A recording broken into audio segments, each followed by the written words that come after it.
Oh, look. Hey, Stead. What? Arsenal at the top of the table. Oh, wait. Sorry. That was classic. I had the iPad. I had my pad upside down. Yeah. I'll say this, though. Arsenal starts the season every year at the top of the table.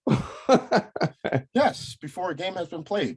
Absolutely. And 3 weeks later, did you hear the Portuguese guy when they were interviewing him about Ronaldo? No.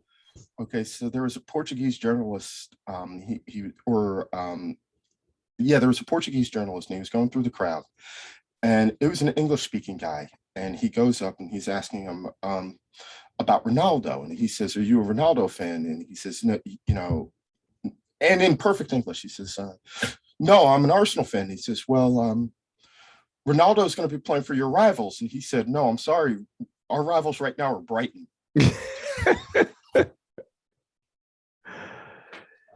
I don't know.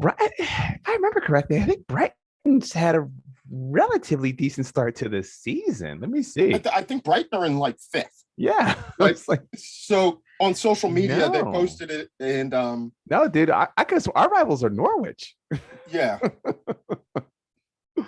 Brighton are in eighth right now. Yeah, they're in eighth. You're direct. So everybody is now talking about the relegation 6-pointer after the international break. In between, Brighton sitting on 6 points though, man.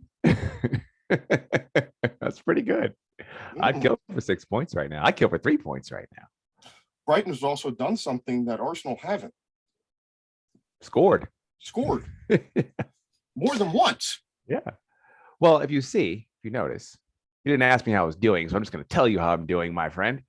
I am wearing my Arsenal jersey. I'm wearing my away Arsenal jersey. I have never worn, I don't think I've ever worn an Arsenal jersey on this show, but I'm going to wear it today. And I'm going to wear it every single week. I'm going to wear an Arsenal jersey until the team has rebounded from this funk that we're in. And also, I'm going to wear this every week because I think the count is about 35. I think that's the number of memes that Los has trolled on the chat since the beginning of the season. Yes. And so, needless to say, I've slowly considering just like blocking Los completely because he is killing me. But I'm also like, you know what?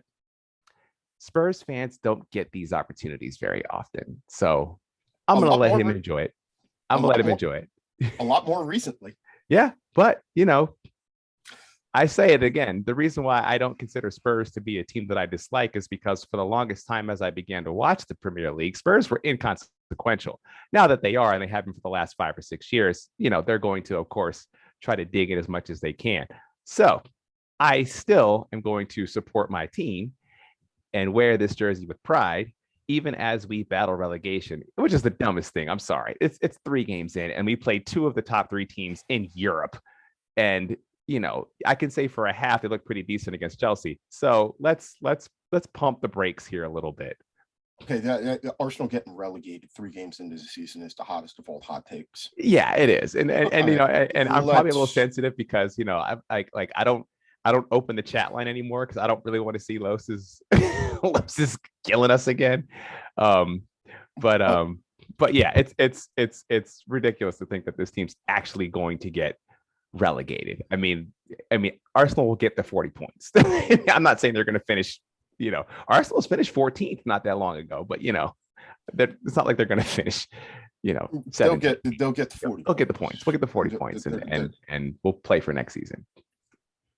Yeah, I'm incredibly sorry to anybody who doesn't think it. But let's be honest. Out of a 38-game season, Arsenal has the combination of wins and draws in their arsenal to get to 40 points. Right. And there's just too much talent there. There's just too much talent. And also, it's blatantly obvious from watching the team is that they don't know what to do. They don't know. Whose fault is that? That's the coach's fault. It All is. right. It's the coach's fault. So I mean, the team doesn't know what they're supposed to be doing, and you've had COVID earlier in the year, as well as some players who have been hurt. But it's blatantly obvious this team doesn't know what to do.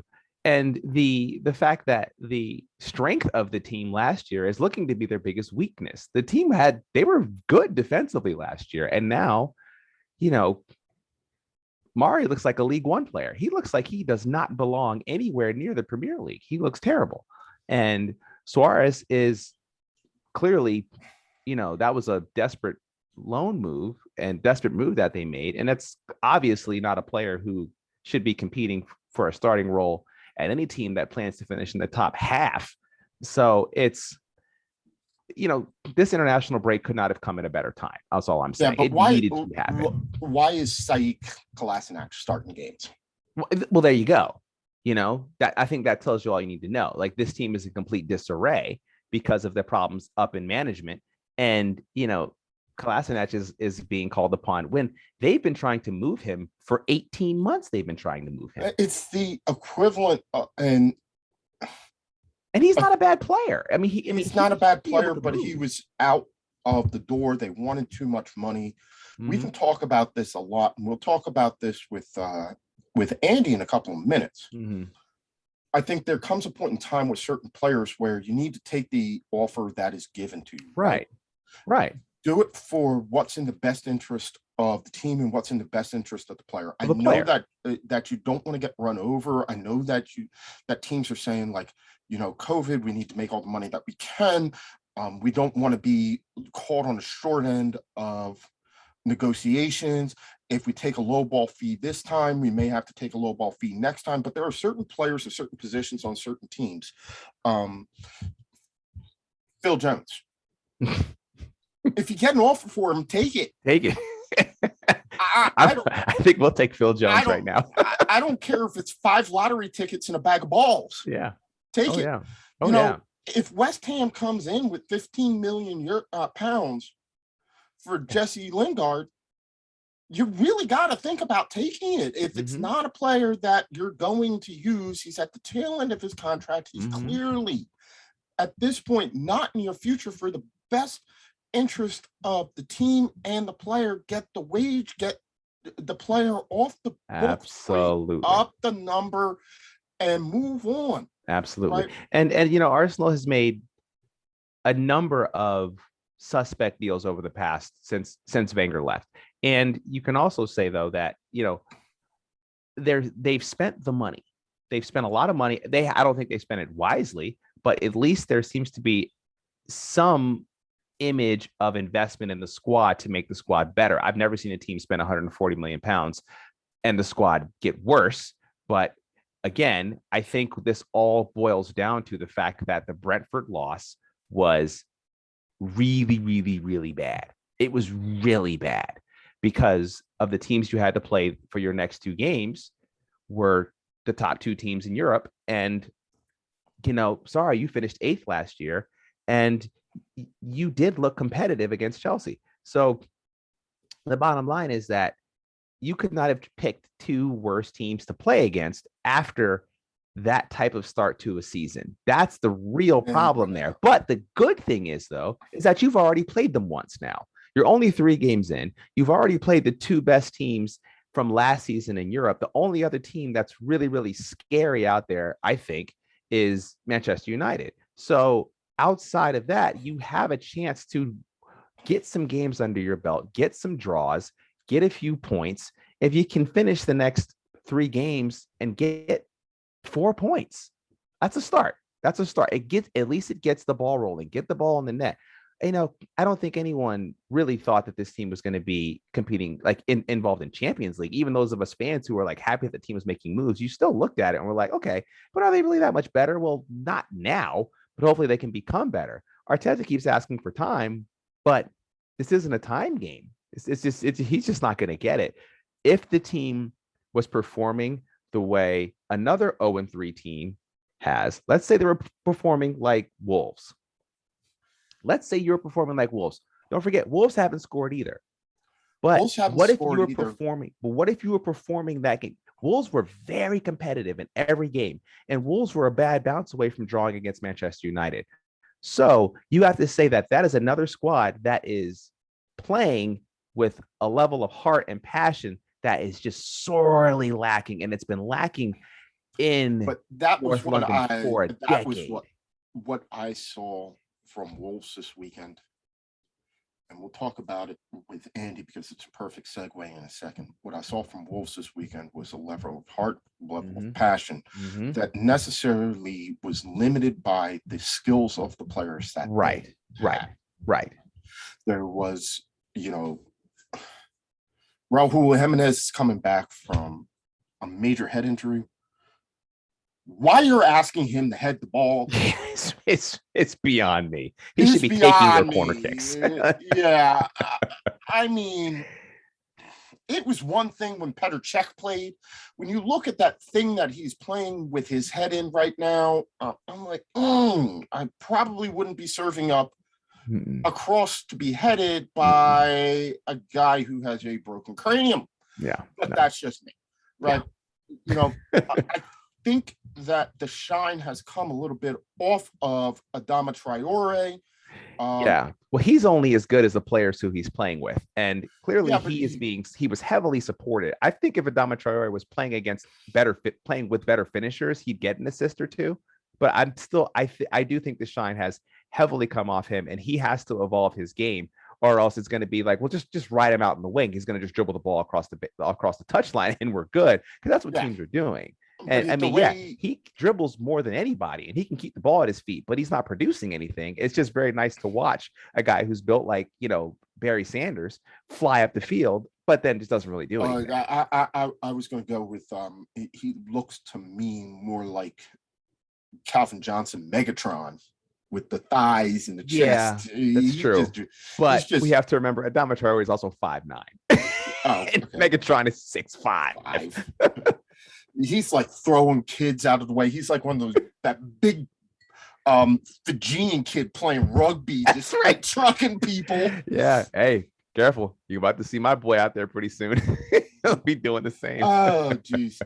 Andy, you've seen it, Oh, yeah. He's ready. If we had done this last week, we would have been able to welcome Andy in for the top of the table report, but we missed last week. Life gets in the way. And you were moving. And so coming from this hippie. Walk right into a hurricane. Yeah. First time here hurricane, but it's been okay. I'm kind of North Mississippi, so it's okay.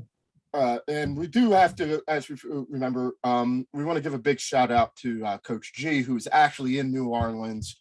We have heard from him. He is safe. He has lost power. We don't know when he's going to get it back.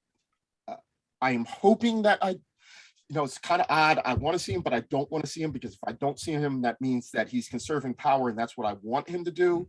I don't need him to be on his computer right now texting me about soccer-related stuff. I need him to stay safe so that he can keep us updated. But, Andy, good to know that you are well. And as bad, we were talking about Arsenal start this season. You know what? Hammers haven't gotten off to a bad one as we go into the first international break. Had we done this last week, we would have been able to give the top of the table report. This week, a draw kind of brought it down a little bit. But how are you feeling at this point after 3 games, sir? On the whole, I think I feel great, which is fun. I don't think I often feel like this as a West Ham fan, but there is a little bit of a with how Crystal Palace went this weekend. I'm a little disappointed, just the fact that West Ham squandered 2 leads. Just was kind of disappointing the way those goals happened too. And I think if anything, it made our board kind of realize, like, okay, like, yeah, we need to get Kurt Zuma across the line here and reinforce the defense a little bit, which I'm glad. Like, okay, if it's a kick in the butt, if we got to transfer across, we needed that. I think we probably need maybe 1 or 2 additions still before the window closes on Tuesday, I suppose it is. But tomorrow it is. Yeah, tomorrow. So it's we'll see if we actually get those. But overall I feel great. Antonio was playing like a beast. We've seen Said Benrahma kind of turn into what he hinted at every once in a while last season, but didn't do it consistently enough. Pablo Fornals is playing. He's kind of taking the next step as well. So overall, like I feel this is, the team is gelling well. David Moyes is doing a great job. And you just have to enjoy these kind of moments because it's very infrequent that West Ham is in these positions. And so, yeah, I'm just trying to soak it in. Yeah, the Kurt Zoma deal is great. I thought that was a very, very wise move. And I know Chelsea Mike feels the same way, but Michael Antonio is good. He's good, especially a guy, was he 31, 32, 31? I think he's 31. And he's really just moved into a different role that he didn't come up playing and is really, really shining. I love watching the guy play. I like seeing the fact that he's drawing extra attention from defenders, which is freeing up other attacking players for West Ham. And I believe now he is the West Ham leading Premier League scorer. And, Correct. He's good. I'm just going to leave it at that. He's good. I find it so funny to watch him because I remember, when West Ham bought him from Nottingham Forest in 2015, I want to say it was. Obviously, I was excited enough. I was like, okay, this is, the kind of the players we want to get, decent championship players that, are young and we can build up, whatever. We bought him as a winger. We played him as a right back, for a considerable amount of time just because we had nobody else. And now he's a number 9, a proper number 9 that is just absolutely the goal he scored on Saturday against was just he just kind of bullied the defender out of the way. It was a route one stuff from Cresswell all the way from the back to just loft it forward and Antonio makes a play. It was incredibly exciting. But yeah, he's playing in the form of his life, and it's just kind of with him, it's always like, is he going to stay healthy enough? I suppose. I think that's a big issue, and we've talked about the lack of cover at that position. He is basically their only recognized striker, and there's a lack of cover there. We saw what happened at the end of last year when he was injured, the need to bring in an attacker, how effective Jesse Lingard was when he came into that role, even though Lingard's not a true striker, but to have that dynamic attacker that's capable of being creative, that creativity has often been what West Ham has lacked, what Antonio provides. And not for nothing, it can be an occasionally a hallmark of a David Moyes team is a certain lack of creativity or dependence on one creative player to give you that spark moving forward. As we look forward to the transfer window closing tomorrow, you talked about the Kurt Zuma deal? Are they able to get something done to bring in a lot of cover? Because if there's a glaring weakness right now to West Ham's team moving forward, it is the lack of a creative attacker, somebody to complement and perhaps cover for Antonio when that, let's be honest, we all know the injury is coming at some point this season. Yeah. When it comes. Yeah, that's especially with Europe. I think with this team, you cannot expect Antonio to play 38 Premier League matches and then, if we're lucky, multiple, at least what 6 Europa League matches at least. He probably won't be able to do that. Plus all the cups, it just would be impossible. I don't know if West Ham can. I would like them to. Jesse Lingard, obviously, I'd love back, but the price tag just might be a little bit steep, and I don't know if he wants to come back. It's kind of boggles my mind. He does back, but I don't know. Like maybe he has this like in his head, like, oh, Man U obviously is a little bit of an enticing figure right now, but the path to play time is going to be at West Ham. I mean, he's going to be a big part of this in the squad. He's going to be in Europe. It's not like last year he was joining a team that was, we didn't know which way it was going to go. It could have collapsed to mid-table, but he kind of brought it to where it is right now, and I think if he joined, it could keep kind of stay in that area of top 6 relevancy.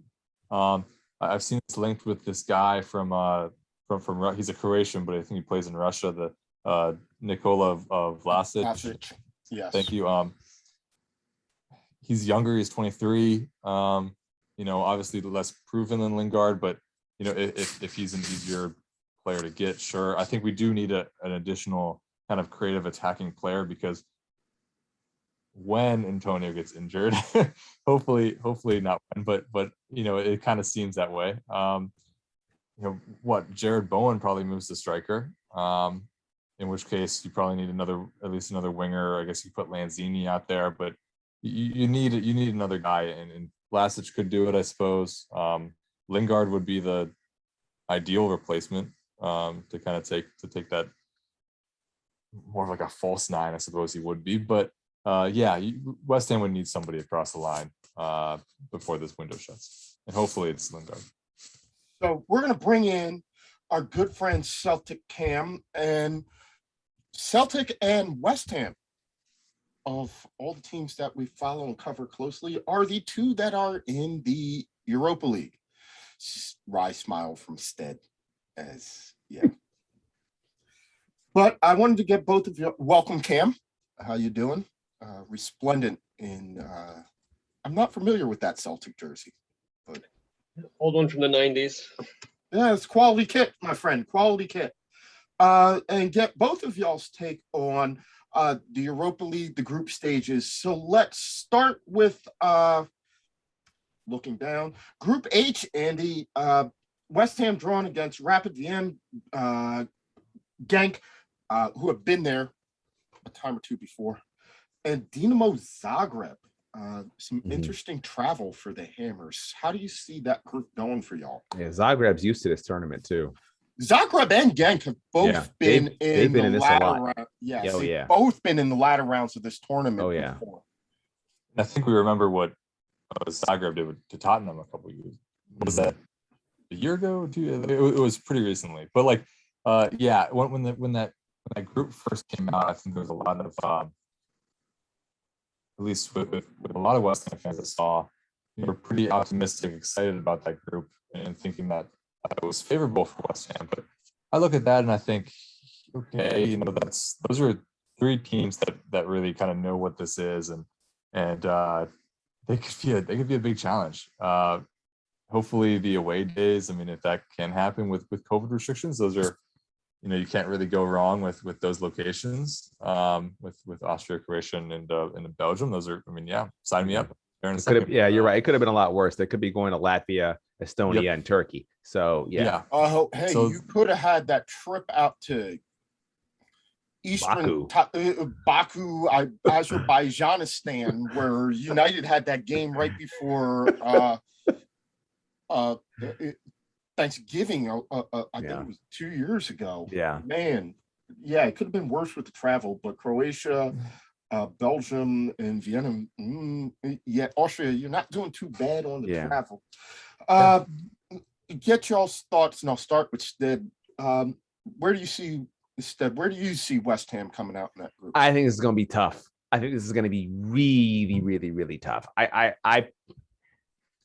Andy knows that I've become this kind of closet West Ham supporter, mainly because I talk to his dad every day about what happens over the weekend during games. But I see West Ham finishing third. I do. I think West Ham is going to be focused much more on the domestic season and, trying to final in a cup, trying to stay in that top 8 in the Premier League. I think they're going to play very hard, but I could see, let's say they go out of the gate and they got a loss and a draw, especially if it's at home for one of them.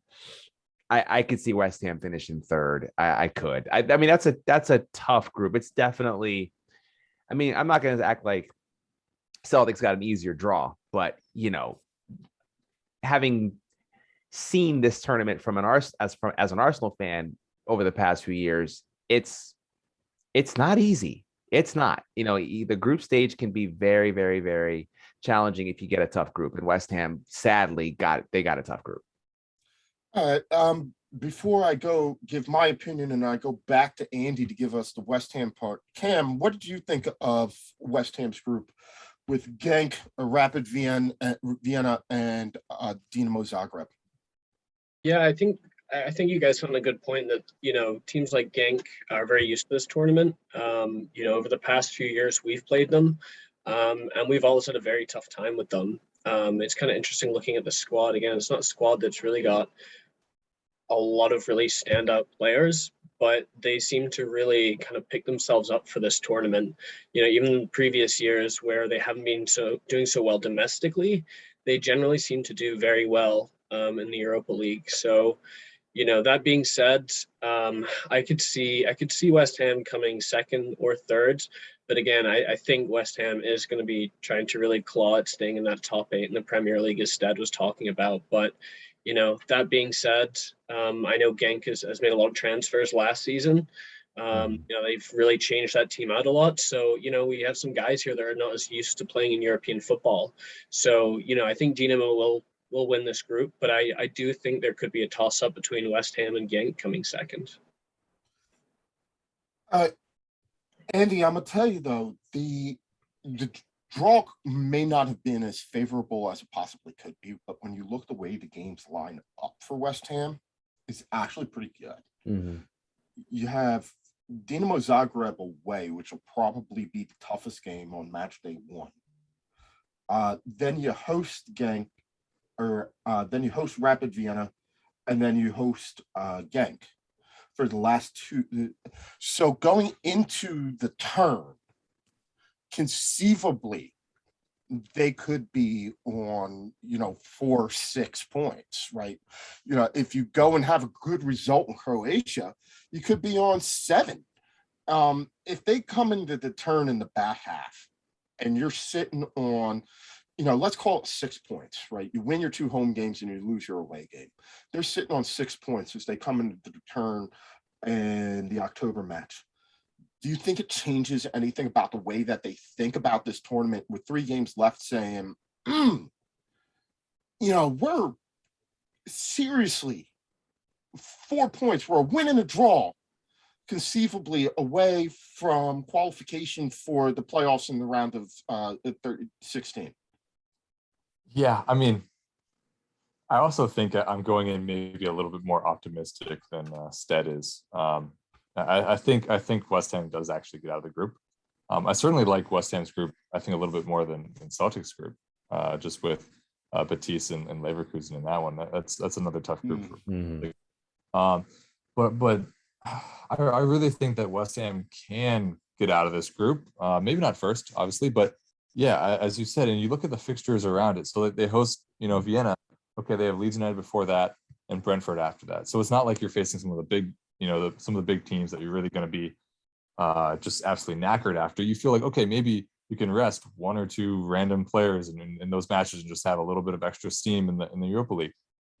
But yeah, if West Ham at the turn thinks we have an opportunity here, you kind of see the light to get out of the group, I think they'd be remiss not to push for it and say, like, okay, maybe you out of the League Cup a little bit earlier. Maybe you don't make as big of a run in the FA Cup, which obviously everyone wants that. But I think Europa League is something that West Ham should push for.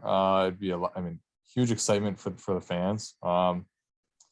And who knows? Maybe they'd be able to balance one tournament or / cup with kind of finishing top 8 in the Premier League. If they can do that, that'd be.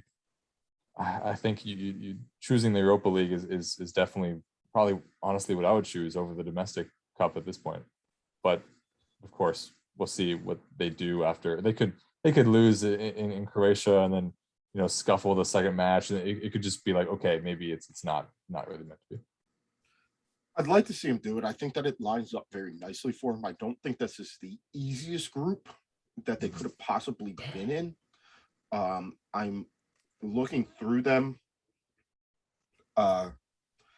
Certainly as I'm looking at it, Group F, I know that Celtic Cam has had some experience with Midtjylland, but Ludogorets Midtjylland, a team who I'm not going to try and pronounce, and Braga. And the thing about Braga that I love is the only thing that's great about going to Braga is their stadium. It's built into the side of a quarry. It is probably one of the top 5 coolest stadiums in all of Europe. Group F stands out to me as one that would be slightly better, but certainly Group H isn't standing out as one where I don't think West Ham could get out of it. I think it's going to be in between them and Dinamo Zagreb and Genk to get out, but I think they have a little bit more than Genk. And I'm going to go with you, Andy. I think that they can actually give Dinamo Zagreb a game. I think that, Zagreb has a team that has played in this particular tournament, but let's not discount the fact that West Ham has 3 games in the Premier League and has a team that finished 8th last year in the Premier League. That's got to be worth something, and a manager who's been there and done that. They're 6th last year, right? Six. Sorry. Yes, you. 6. We I need think those Arsenal two were 8. spots. Yeah, Arsenal. On the flip side, my friend Cam, I have talked about this as a tournament that the Scottish teams really should target as an opportunity to go for it, to win, to compete, to get some eyes that they would not otherwise have. I was very upset with the fact that looking through Paramount Plus's coverage of the last of this playoff round, I could not find Celtic on there. I thought that they deserved to be in there. They got in there by the skin of their teeth. Were it not for that home win at Celtic Park, they would be out. But they are drawn in Group G. Should certainly get some eyes on them as they go up against Leverkusen, Real Betis, and Varos. I'm never sure if I actually pronounced that right. Varos. Right. How were you feeling when you saw this draw, sir? Yeah, so not I think the best draw we could have received. Bayer Leverkusen start to their season, they've been fantastic. I don't think they're defeated. I know it's early doors, only 3 games, but I think that's telling. Similar with Real Betis, I think they have 2 wins and a draw, or 2 wins and a loss, maybe. Those are the 2 teams that I'm very worried about, especially considering our track records with both German and Spanish teams. So, I think, being honest, we're definitely targeting second here. I think Bayer Leverkusen is going to be an extremely difficult game. I think that first one, again, I think is against Real Betis. I think that's away. Don't have a whole lot of hope for that. The second one is home with Bayer Leverkusen. So I do have some hope there. The Celtic fans coming back into the stadium, I think, is going to have a massive effect. I think Celtic honestly relies on that home crowd. So I think, having that second game at home, if we were able to win that, get a draw from that, I think that's going to be a really big boost, for the campaign. And then going into match day 3 against Ferencváros, that's also at home. So I think that could be a big boost for us to win that game and hopefully solidify some points down in the process. Well, that's also the one, because so for you guys, you have the proverbial minnows. And I'm just making sure. Yeah, you have your home and away against the proverbial minnows. The 4th game around a home game against Leverkusen. The big thing about Celtic, number one, is can they pick up 3 points in this group somewhere on the road? We know that Celtic Park can be a fortress to go into on European nights. Their home record in Europe has been pretty good. I don't care who the manager is. Traditionally, they perform pretty well at home in Europe. Can you get that European away win that you need? Yeah, I think, as I was saying, I think that fourth match that you were talking about, I guess Ferencváros, I think that's going to be a really important one. I think that's going to be an essential 3 points for us to win, to stay competitive in this, especially the game after that being against Leverkusen. I think that Ferencváros, win is going to be really important. I would also say as well, the very first game with Real Betis, I think we have a chance there. I think Angie he hasn't played, too much European football yet, but, so far I'm liking his style. Again, that attacking mindset, I think, granted after last game, there's some changes that need to be made. Hopefully we can get some new players, into the squad prior to Europa League. We've got 2-3 potential players coming in, and we can kind of, be ready to take on Real Betis away from home. So just like we did with West Ham, I'll go around. I'll start with Andy this time. How do you see Celtic faring in this group, Andy? I think it'll be a struggle. But it's kind of that, if they can steal a game, like anything's possible. I don't think it's going to be easy by any means. They probably won't make it out of the group, but you could say the same thing about West Ham. So I'm not throwing stones at Cam here. But yeah, it'll be tough. But I think it's the kind of thing that Celtics should go for, and I think they should risk it, because especially in not to take a slap at the Scottish League, but I think like they have a little bit more wiggle room with, okay, you can drop a match and still probably be fine. And for West Ham, it's almost more dangerous to do that kind of approach with the Premier League. You could if you slip up once, that could be it. So they should go for it, and we'll see. Especially as well to that point, you know about that. The top 2 teams in Scotland are going to the Champions League this year for the first time. They get qualification. So, as you're saying, maybe there's not as much emphasis on the domestic element, and we can put some more emphasis into Europe. So I think that's a really good look, Andy. And Armstead, what do you think about Celtics' chances in this? Yeah, I actually agree wholeheartedly with Andy. I think this is a challenging group, but yeah, Celtic doesn't have the domestic pressure. I think if Celtic goes whole hog, I could see him finishing second to Leverkusen. And but Betis has had relatively good results in this tournament recently, and they've gotten out twice. They've won the groups a couple times as well. It's gonna be hard. It's gonna be really hard. But again, I think if you game this the right way, get that away win in Hungary, try to steal some draws at Leverkusen and Betis when you're away. Because I think that I don't think you'd find a team that says, hey, do you want to go play at Celtic Park? They're gonna go, no. So I think it's almost more doable for Celtic than West Ham, even though when you look at the groups are kind of comparable, I'd say, in difficulty. But because without the domestic pressure, if Celtic go hog, I think especially after, let's see what the first game result looks like, I could see Celtic getting out of the group. Because I also think that there is, Andy, you've articulated this so many times in this podcast, is West Ham still they've been here before recently, but they're still happy to be there. Whereas I feel like Celtic is like, we get stuck in this tournament every year, even when we qualify for Champions League qualification, because we lose and we're always here.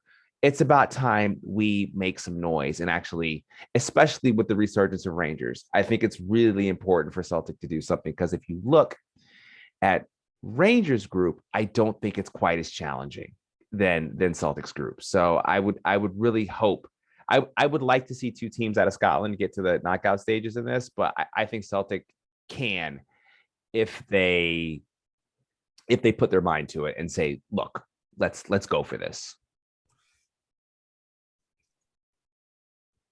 Leverkusen's a dangerous team. Very, very. The thing about it, though, is Leverkusen is also not an extremely deep team. And they are going to be going for it in the Bundesliga. I'm looking at the November 25th match where Celtic travel to Leverkusen to play. It'll have to be postponed, but until the 28th. But the game after for Leverkusen is RB Leipzig. Right?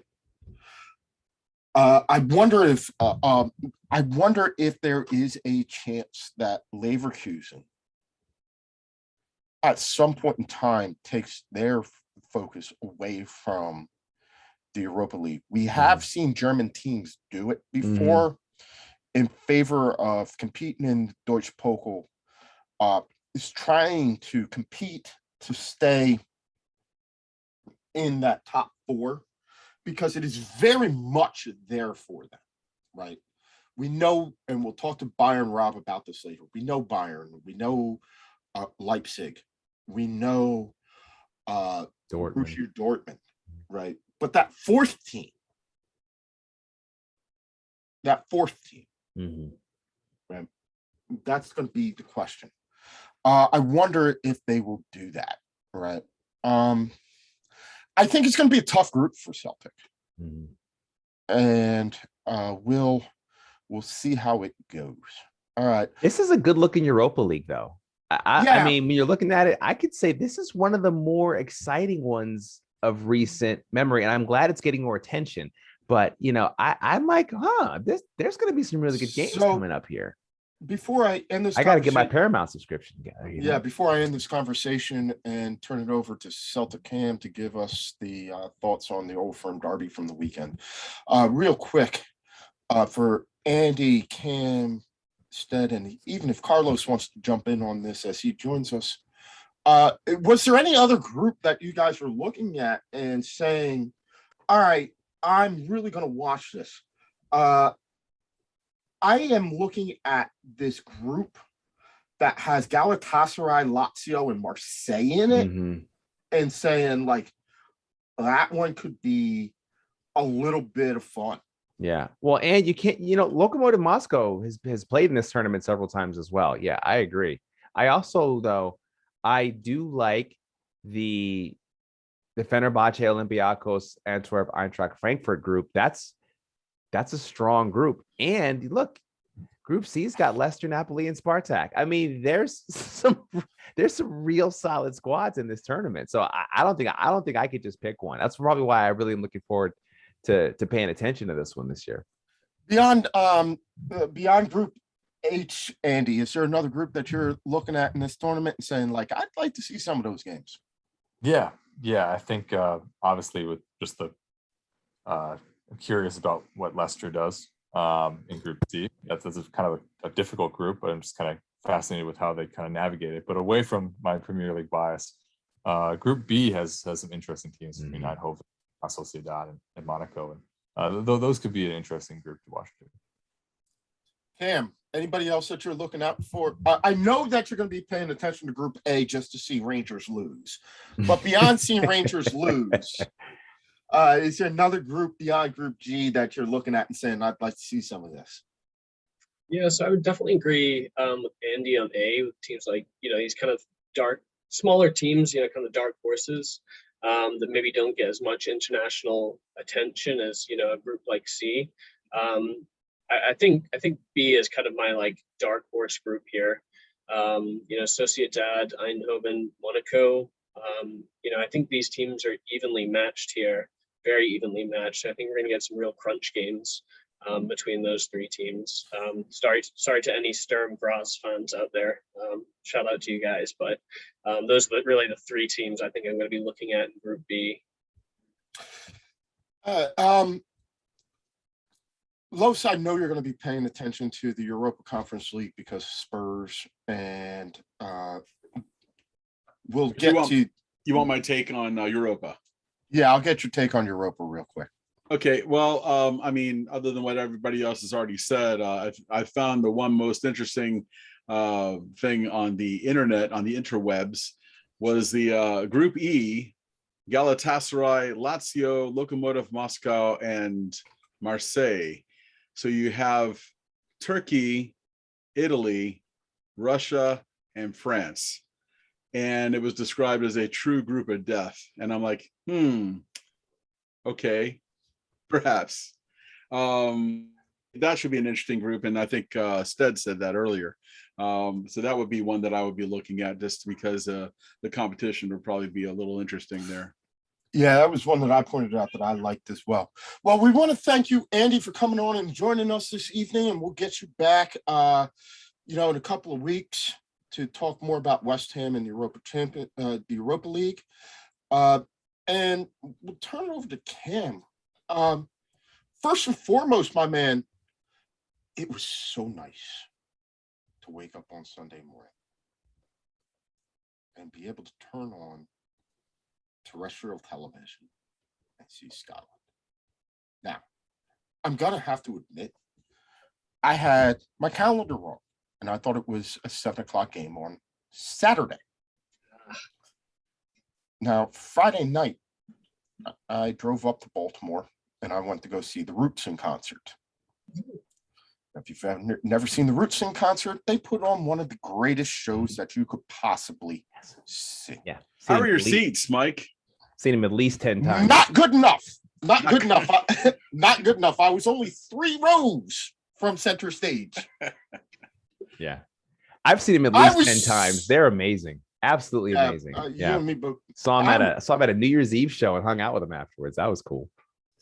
I'm not going to tell the story about the time that I went up and saw them with my ex-girlfriend's brother, whose cousin is Damon Bryson, the tuba player.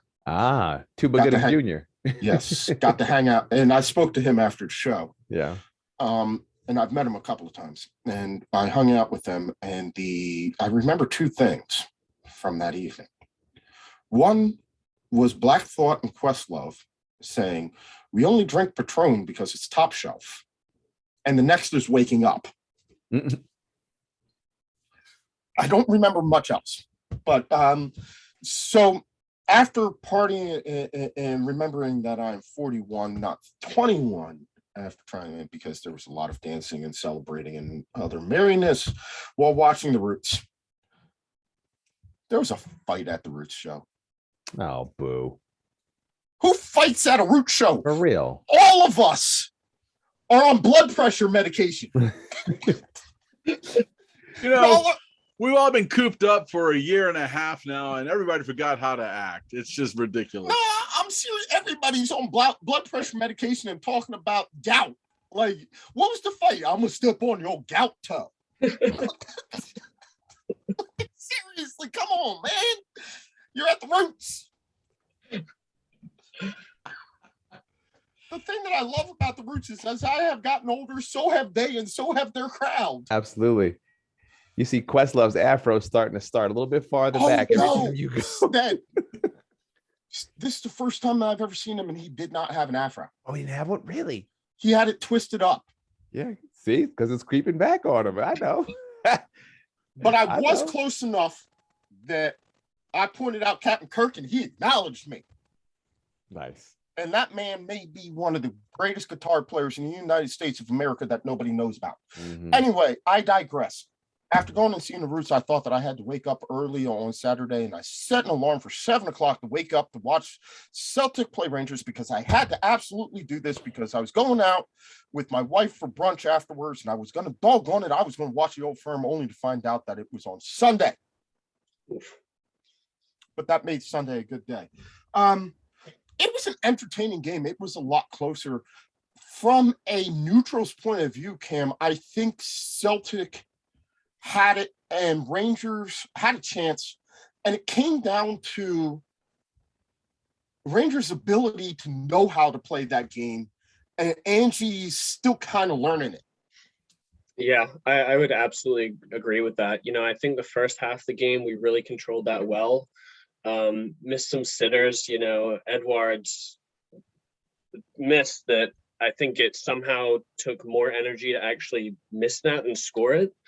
That killed me, but I thought it was a really evenly matched game throughout. And I think you're absolutely right. I remember a few podcasts ago, I thought he was going to lose the first one. I thought he was going to tie, the second one, and then the third and fourth, I think he's got it in his pocket. So I'm still holding true to that. But in regards to this game, I think both teams came out. It was a very attacking game. It was just going from one end to the other continuously. I think strategically, I kind of wish I'd seen Kyogo in the middle the whole game. That's where he plays his best football. Directly down that middle. Edward, I think, I don't know if you've seen within the next 24 hours, there's a good chance he's going to be a Crystal Palace player. Very good chance he'll be flying out tomorrow morning for his medical there. So we're also going to be missing Christie probably. Christie might be going down to Bournemouth in the next 24 to 48 hours. So, some of these players that were looking a bit more sluggish during the Old Firm game, they happen to be players that are going down south. So there's always that kind of thought that, okay, maybe they've been preparing for this. They're not as invested as some of the other players on the team. But I will say some of the younger guys, Ralston, Turnbull, I thought they played well. I really did. I thought they were really pushing it out there. So I'm excited to see them, in the Scottish League this year, and especially for the next Rangers game. Los, I know you found it on the internet. My smartphone. Stead, I think you were watching it too. I was able to watch a little bit. By the time I got to it on my phone, it was already 1-0 Rangers. I'm like, oh, okay.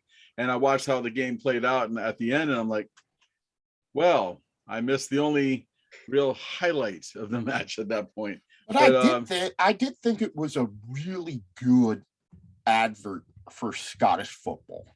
I mean, it was everything that was good about this game. It was straight up and down, open back to front sort of football. Even if it had finished up 0-0 or 1-1, I thought it would have been one of those ones where you could have said, yeah, it finished in a draw, but it was a draw worth watching. Yeah, I definitely agree with that. And, another element that, people watching might not have noticed is that the whole crowd was Rangers fans. There was no allocation given to Celtic, and, vice versa. That's now going to happen too. So that's by design. Is it? Yeah. Well, so there's each side has a story. Rangers is saying, well, Celtic didn't tell us the number of tickets they were going to give us, so we're just not going to give them any. And then Celtic saying, well, we were just trying to calculate how many tickets we were going to give Rangers, but you know what, fine, you're going to do that, we're going to do that. So very mature stuff in Scotland as it usually. I love it. I love it. There were a lot of Union Jacks in that stadium. I know, it makes you sick, doesn't it? I can only imagine that I'm going to see a lot of Irish flags and shamrocks in there when it comes back down. You talked about, Cam, you talked about Odison Edouard leaving and possibly Ryan Christie. I know that it's been rumored that they're going to go for a while, but is there any indication that they're going to be replaced? Yeah, definitely. So there's a couple players that we're looking at bringing in. Felipe Jota, who I believe plays for Benfica. I think he's on loan right now. He looks like an absolute star, and they're talking about bringing him in on loan with the option to buy. Now, the option to buy might be a little bit outside of our budget. I think it's going to be about 8 million. But the one guy I'm really excited about is Giacomis. He's coming from the Dutch league. He was actually their top scorer last year. He plays for Venlo. We're getting him at what I think is a steal for 2.5 million as the top scorer in last season in the Netherlands. And he's kind of being touted as the replacement for Edouard. Granted, Kyogo, I mean, what I would like to see is, them playing together. I think Kyogo cannot be removed from the first team, at least not at this point in time. But if this Giamakis plays like he has in the Netherlands, I'm really, really excited about that. We also have some young guys coming in, Scales from Ireland. He's been touted as one of the best players in Ireland, granted a lot smaller league, but very young, 19. So we are replacing these players. It's just going to be, getting them to meld in such a short amount of time when the league's already started and European football's already started. All right. Well, we want to thank you for coming on and giving us that. And if you want to hang out, that's fine. But we're going to talk to Mr. Los and Gato and get the report from the top of the table, Spurs. We've been there before, but then we've relinquished also. So, it's good to be there, though. It's good to be there. Another week, another win, another tough one, another goal. But the biggest thing that happened this week was probably Harry Kane announcing that he was going to stay for the year. Made my day. How does that impact everything going forward for you with Spurs? Well, I think it's gonna. I think it's going to be good for us. I think he's disappointed, but I think what happened was I think he got stood up. He got left at the altar of Man City. Showed up for the wedding day, and well, it didn't quite happen. So I think he was disappointed and saw that it wasn't going to happen, and said, "You know what? I'm just going to stay here. I already know what I've got here. I'm going to go ahead and stay here in Tottenham, and we're just going to play another season." Spurs have him under contract for, I think, 3 more years, so maybe something might happen next summer. But who knows? If we play very well this year, we could be top 4. We could. I really think with Harry on the squad, we have a really good chance to be top 4. We added Brian Hill from Sevilla. He's pretty good to watch. It's fun to watch this guy. It's a fun little style of soccer that he plays. So if you ever get a chance to watch him play, if they give him any real time on the pitch, he's an amusing guy to watch. This though, regarding Spurs, they have a couple of deals in the works. One that is apparently good to go. It just needs a physical and a signature, and that's Emerson Royal from Barcelona for 30 mil. And I guess that's what we got. Sissoko for 30 mil back in the day. Now we just sold Sissoko for 3, so that wasn't really, didn't pan out as good for us. But now this might, because there's a lot of very, very good talk about this player Emerson. And the neat thing also is that Barcelona was keen to make this deal, because this is a guy who I guess doesn't play a whole lot for them, but they're in financial straits. They have some big salary to pay. So I guess they're still reeling from the whole Messi thing. So they were eager to make this deal, and so was Spurs, because they like what they see in Emerson. We'll see how it works out.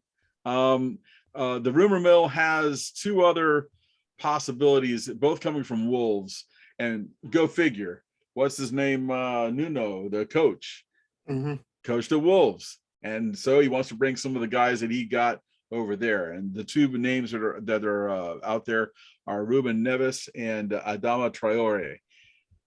Well, yeah, neither one of them is going to happen for you, because both of them are a bit much money, number one. And number two, I think Neves would be a good pickup for Spurs. He could fill the role that Sissoko just vacated. But we were talking about Adama Traore earlier. I think the shine has started to come off of that one a little bit, simply because we've seen you're a winger. And when they say that the only 2 things missing from your game are the ability to provide assists and goals, like, right, that's what you exist to do. Right. Yes, it is what you live to do. But apparently Nuno sees something in him and wants to still work with him, and so that's why he's pushing for this. But again, we got tomorrow, and that's it, and then it's over. So I wanted to get your take on the Europa Conference League, which well, what do you want to know? What in the hell is that going to be anyway?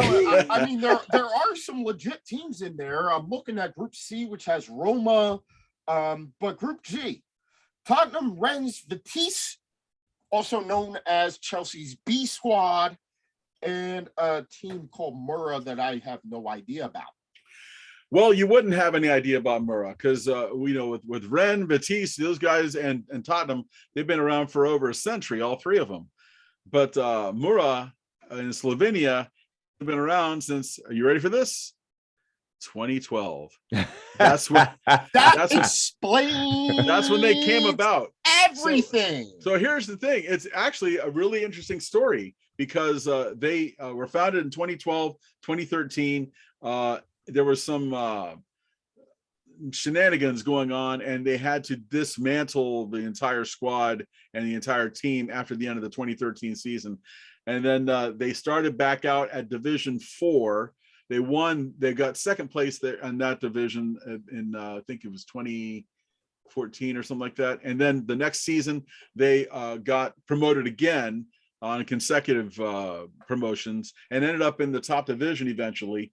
And they actually played in Europa was it last year? I think it was. I think they played in the Europa League.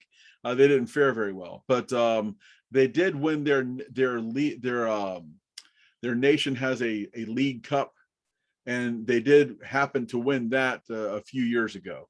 So that's their claim to fame right now. But I mean, if it wasn't for them being in the same group as Spurs, I might actually like root for these guys because they've only been around, I guess just a little bit longer than my cat. So it's kind of interesting there. Now, when you say, Europa Conference League and everyone, is like, this is a third tier tournament. Yeah, it sure is. But it's got money attached to it. I mean, the fact that Spurs won their the playoff, the third round playoff game, they qualified at the group stage. That was almost 3 million euros they got paid to qualify for group stage. And then now every match that they win a group stage is €500,000. If they draw, it's 166,000 euros. If they get first in group stage, it's 650,000 euros. I mean, there's money attached to this. Ultimately, the champion wins 5 million. So that works well for Spurs as far as, let's win some, get some money so we can go ahead and do some more, shuffling of players and such, and see who else we can bring into the fold. I mean, then there's a lot of talk on the internet about, this is, joke league, or, okay, whatever, but it is a tournament that is being sponsored by UEFA, and they're putting up real money, and Spurs has a real chance to make a go of this and go deep in this tournament. If you're in it, you're gonna want to win. I mean, Yeah, Right. If that's where you finish and you're in there, you're like, well, shit. All right, let's try to win. Right. Exactly. I am totally looking forward to a Spurs Roma final and the revenge of Jose Mourinho. But I have to give a shout out to Group F and the Lincoln Red Imps from Gibraltar. They're gonna lose 15-0. I'm sorry. No, but I actually think they've got a couple of scalps on them. Roma's in this tournament. Ghent is in this tournament. Another stalwart of the Europa League. Basel from Switzerland. AZ Alkmaar. CFR Cluj, our favorite team from, I believe they're from Romania. A couple of teams in Maccabi Tel Aviv and Maccabi Haifa from Israel. PAOK, Ren, who just PAOK, they won the Greek league just 2 years ago, I believe. Yeah. Well, Ren and Betis are both in their top leagues in their country. They're League One for Ren, and Betis is in the Dutch league, Eredivisie. Yeah. So the Betis has basically become Chelsea's farm team over the years. Slavia Prague, and who we know from the Champions League and the Europa League and Feyenoord, and a podcast favorite of Bayern Rob, Union Berlin. So it's Tottenham and Roma. Yeah, basically. Okay. All right,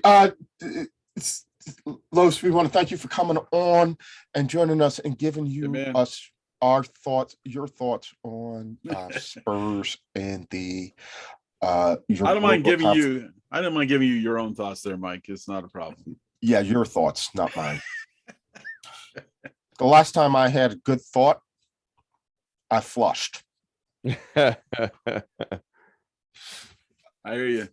So Hey guys, it's been good. I'll talk to you soon. Take it easy. take care. Close.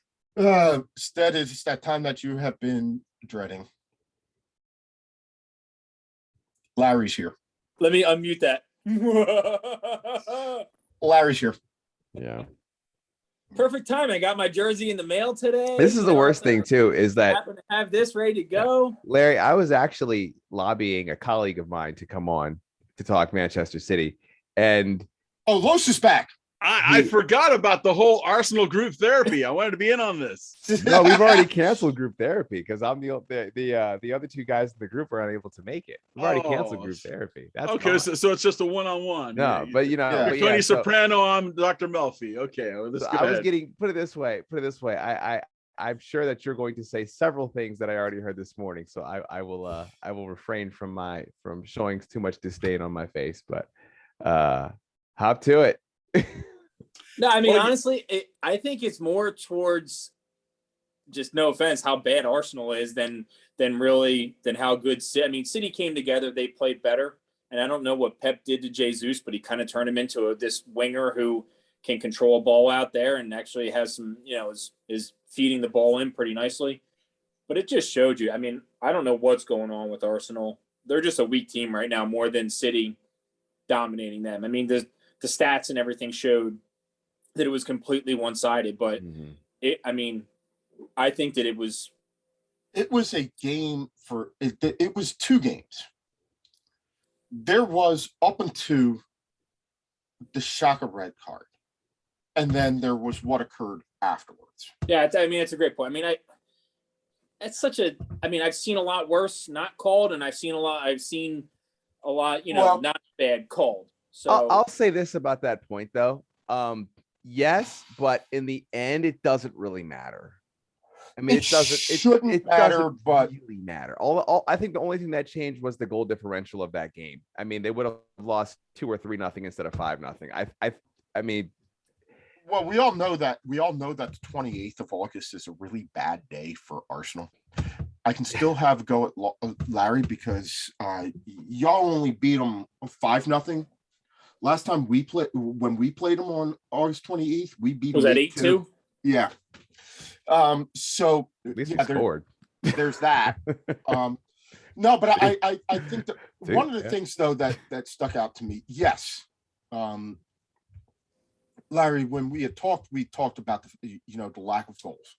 Seems like whatever Pep said to Gabby Jesus had an effect. He's been knocking them in for fun. Yeah, he's got 4 or 5 assists already this year. I think that's more than he's had for the last 3 years combined. We have been being sarcastic, but I don't know. But they moved him out to the wing, and then they're keeping up with this false line. I mean, Torres is kind of keeping that area, but I mean, Torres had himself a game with those 3 assists. But you've got to talk, Stead, about the way that, again, adversity hits Arsenal. Arsenal capitulates. Yeah, but I think the most, I know we tend to not focus too much on possession, but when you're sitting at 18% possession, when you're seeing the opposing team's goalkeeper basically stand there with the ball at his feet, waiting for you to do something, and you're 15 to 20 meters off of them. I mean, these are glaring issues. This isn't a question of Arsenal's talent. This isn't a question about whether or not they're whether they are a squad that doesn't understand the game. They're a squad that has no idea, I said this earlier, what their coach wants them to do. They don't know. And it is blatantly obvious. And even if Arsenal had a full squad, they may have a point, but they may squeeze a draw from Brentford, but it's clear they don't know what they're doing. And when you see players stand and look around, when there is an obvious path to what you're supposed to do next, that's when you go, okay, this is way bigger than the fact they've spent money this year and they look worse as they've looked in 70 years. It clearly is a team that is not connected with their coach at all. And it's kind of funny that we talked about with Unai Emery how there was a language issue and how he was having difficulty communicating with his team.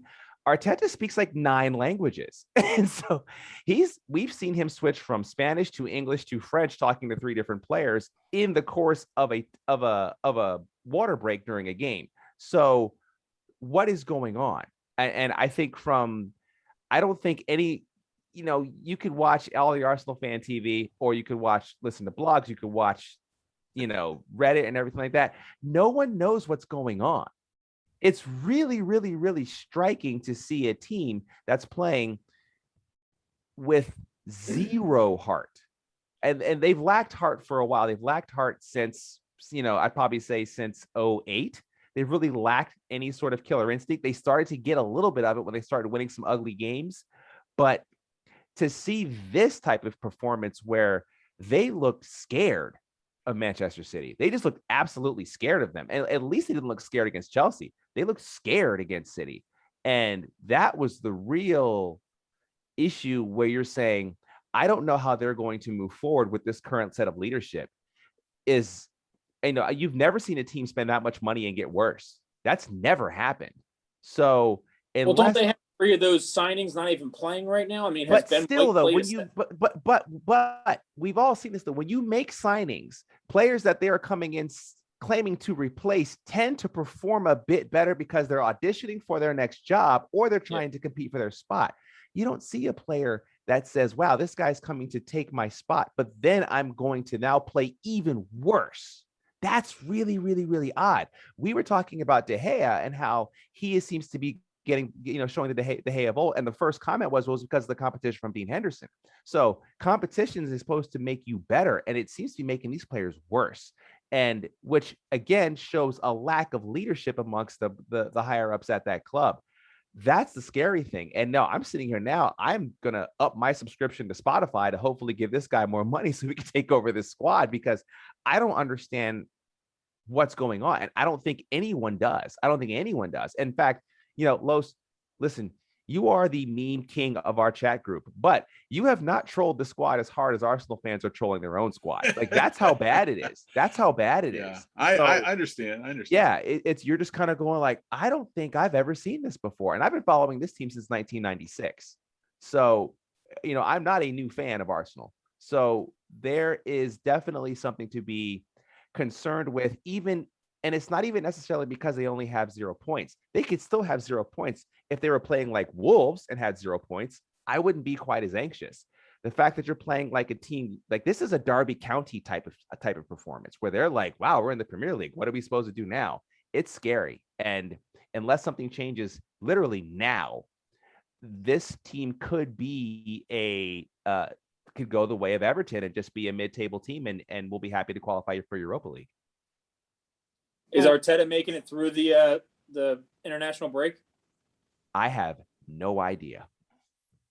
Seriously, the Magic 8 Ball. But Larry, Magic 8 Ball says very doubtful. Yeah, but Larry, let me tell you this. think I usually have an opinion, and I do not know. Like, I have no idea. It's kind of made it worse that they've had to play. Who they lost to? Was it Chelsea? Who was their second game? Chelsea. Now they've played two of the best teams in Europe. They've played two of the best teams in Europe. I think it's a mixture of all of it kind of coming together, and then them playing the way they are, plus playing the 2 of the best teams in Europe right now. But I mean, again, I don't think it's a points Norwich. Thing, yeah, but I don't think it's a points thing. Like they could still be in 19th and 20th place right now and still look like a few years ago, Arsenal lost to Hull City very early in the season. Okay. And Hull City was like in 3rd or something like that. And they ended up finishing 17th. But if Arsenal lost to Brentford on a fluky goal that just kind of came out of nowhere, and then you play against Chelsea and you lose 1 or 2-0, you play against City, you lose 2 or 3-0, but you're in the game, that would be one thing.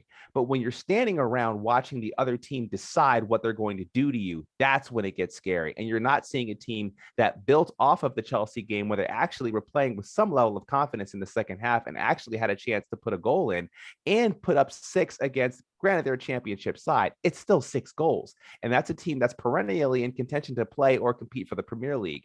And then to follow that up with a team against Manchester City, who has shown some vulnerability this year. They showed it. You can just go watch the Spurs game and see it. You've seen Yeah. it. To go from that to what we saw this weekend, that's where you have to go. What the hell is going on here? I've never seen I this think you said it before. though too. That red card just absolutely changed the game. Right. You know, And the end would have been the same. The yes. possession wouldn't have been. You know, Yes. the end result would have been the same. I don't think you wouldn't have been 5-0. Yeah. And it wouldn't have been 81-19 in possession. Right. But it does. I mean, they Yes. could have played hard in that second half and come Exactly. back. And Arsenal, I mean, look, Arsenal's been down before and have given up a red card and have come back and draw games. We've seen them do it. They've done it several times before by simply playing. But let's go back to the Chelsea game too. When I talk about the players that know what they're doing, you have a depleted defense when it comes to the COVID issues and new players. You have a depleted defense. You already know that. Yet you have your wingers. You're playing a 3-back. You're playing the 3 center back defense, and you have your wingers. One of them is Bukayo Saka flying up and down the field, and you're playing against the reigning best number 9 player in the world. Why are you doing that? Why aren't you sitting back and trying to keep Chelsea at bay, to try to play defense, and to try to support the 3 center halves, 2 of them who shouldn't even be starting for the squad? Yeah. Why are you doing that? It makes absolutely no sense. And this is coming like anyone can see, like, why do you have 8 guys on the other half of the field against Chelsea early in the game? What are you doing? Arteta doesn't seem What to are be you able doing? to change his play up to turn into a counter team whenever he needs to. Yeah. He's not able to change on the fly with that. Yes, he's not coaching, though. He's not coaching. He's implementing a system that he expects him to be able to do. This is not Manchester City. You know, Arsenal cannot say, this is what we want to do. Go buy the players that can do this.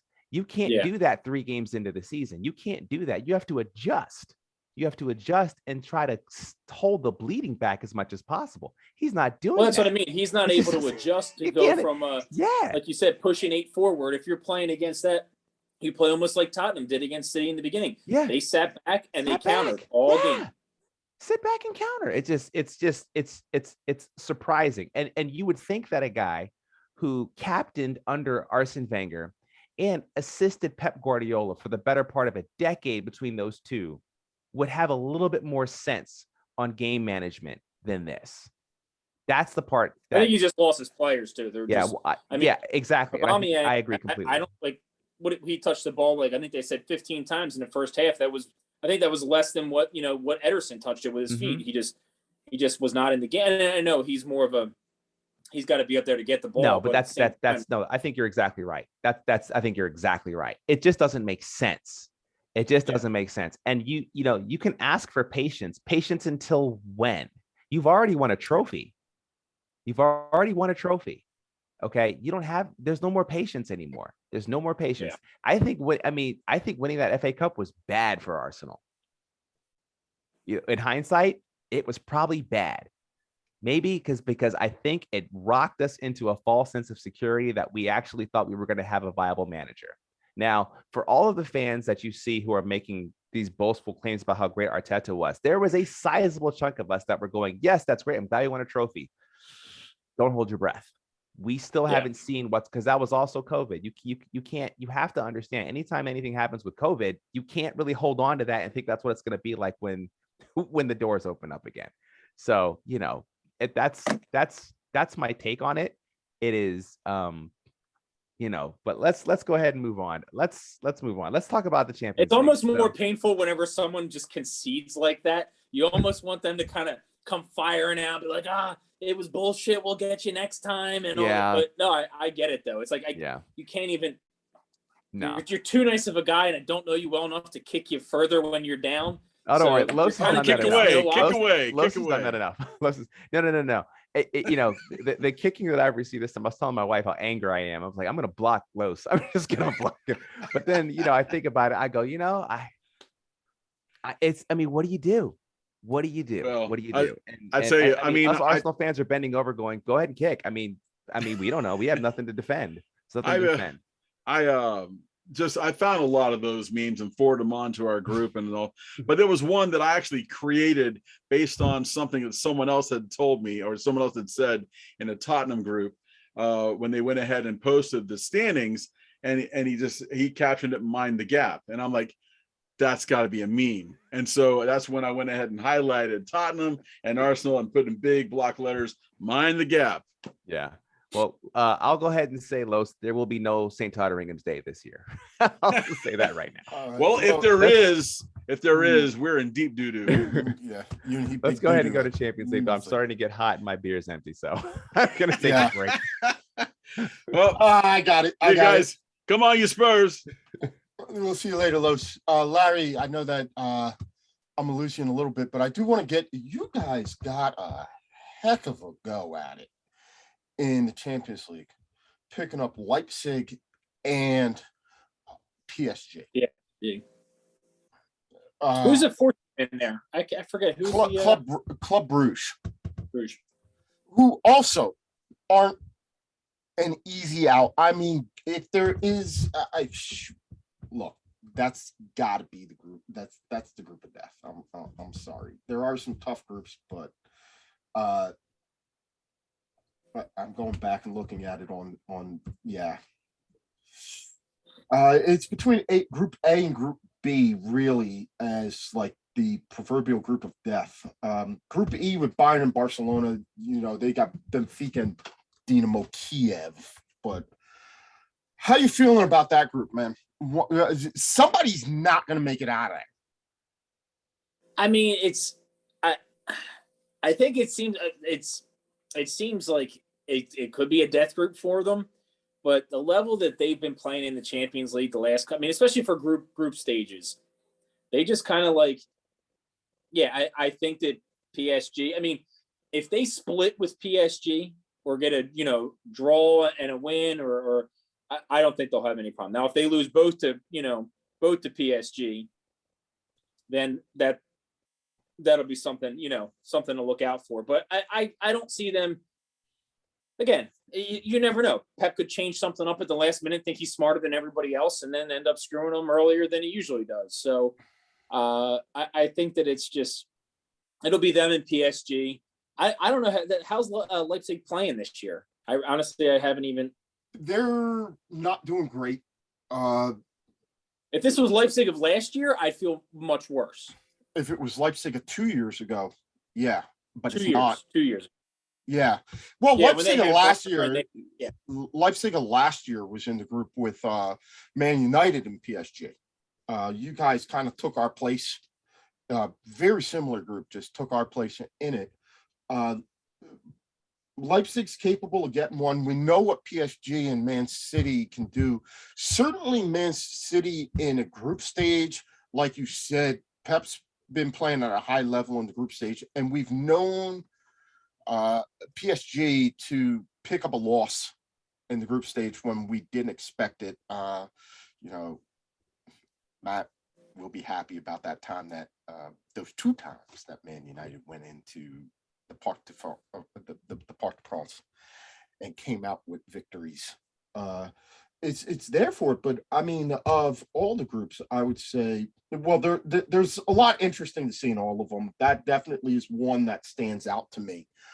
I would have felt better if Mbappe ended up going to Real Madrid, but now that he's staying there for at least a year, again, it's not something I'll be taking lightly, or I'll be thinking it's like the last couple of years where they've had cakewalks through, Shakhtar and Marseille, and who I don't even know the hardest that they've had to go. Maybe Porto was one of their harder ones the last couple of years. They have had cakewalks.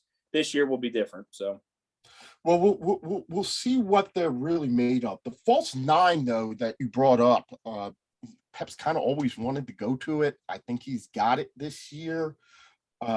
Is this year that they finally make the breakthrough and get through? It comes down to injuries, man. It really comes. I mean, if De Bruyne can stay healthy this season, the whole season, and you got and Diaz and and Stones and Laporte, if they can stay healthy in the back and then really De Bruyne in the middle there, they have so many weapons with, on the outsides that they can kind of interchange here or there. But it really is, it's De Bruyne, Rodri, Gudowan, and then the back, their center backs. If they can stay healthy, they have a great chance at it. I mean, not having De Bruyne just changes everything, really.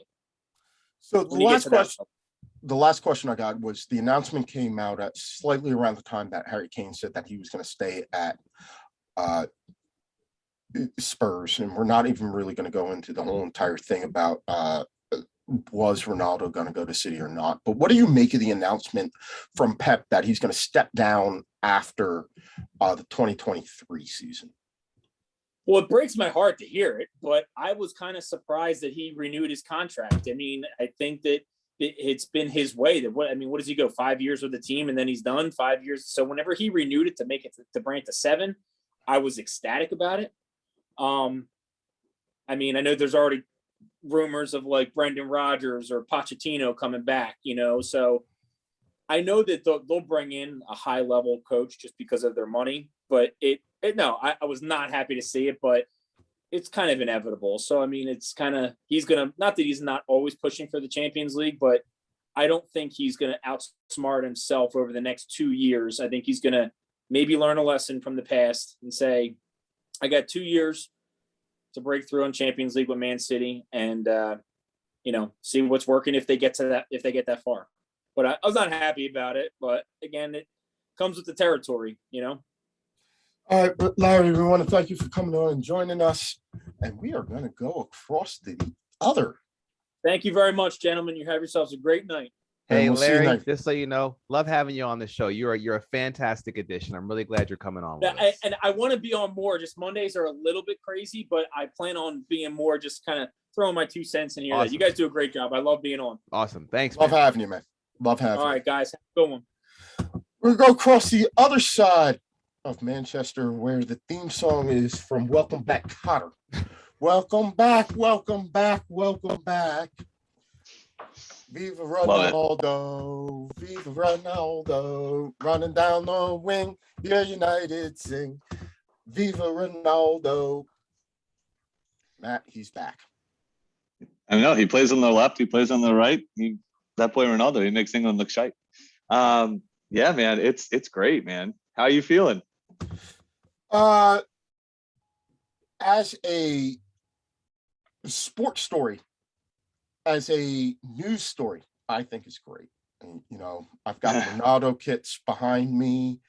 I'm happy, the way that it developed, the thought, that 24-hour period where we thought that he was going to go to City and just kind of like throw the legacy of everything that he built at United in the drain to come back. And we knew that that was kind of what was going to happen for the unveiling, the announcement, the concession by Pep that, we're done with it. Ole's kind of sly remark, if he wants to leave, he knows where we're at.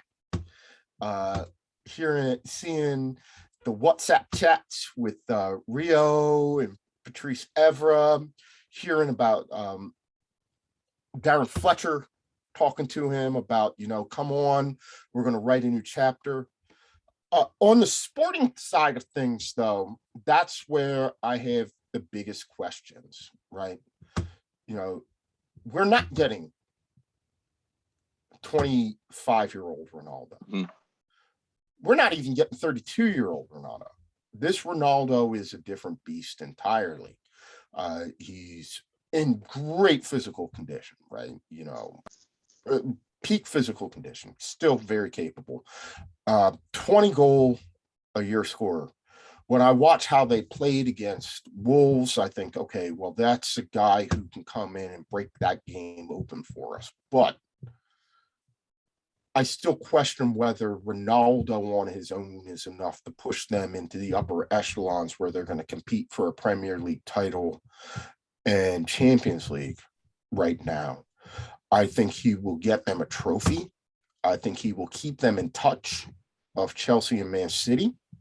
But I don't even know that Ronaldo's 20 goals with the way the midfield is playing, with the additions, is enough to make them, in my mind, a serious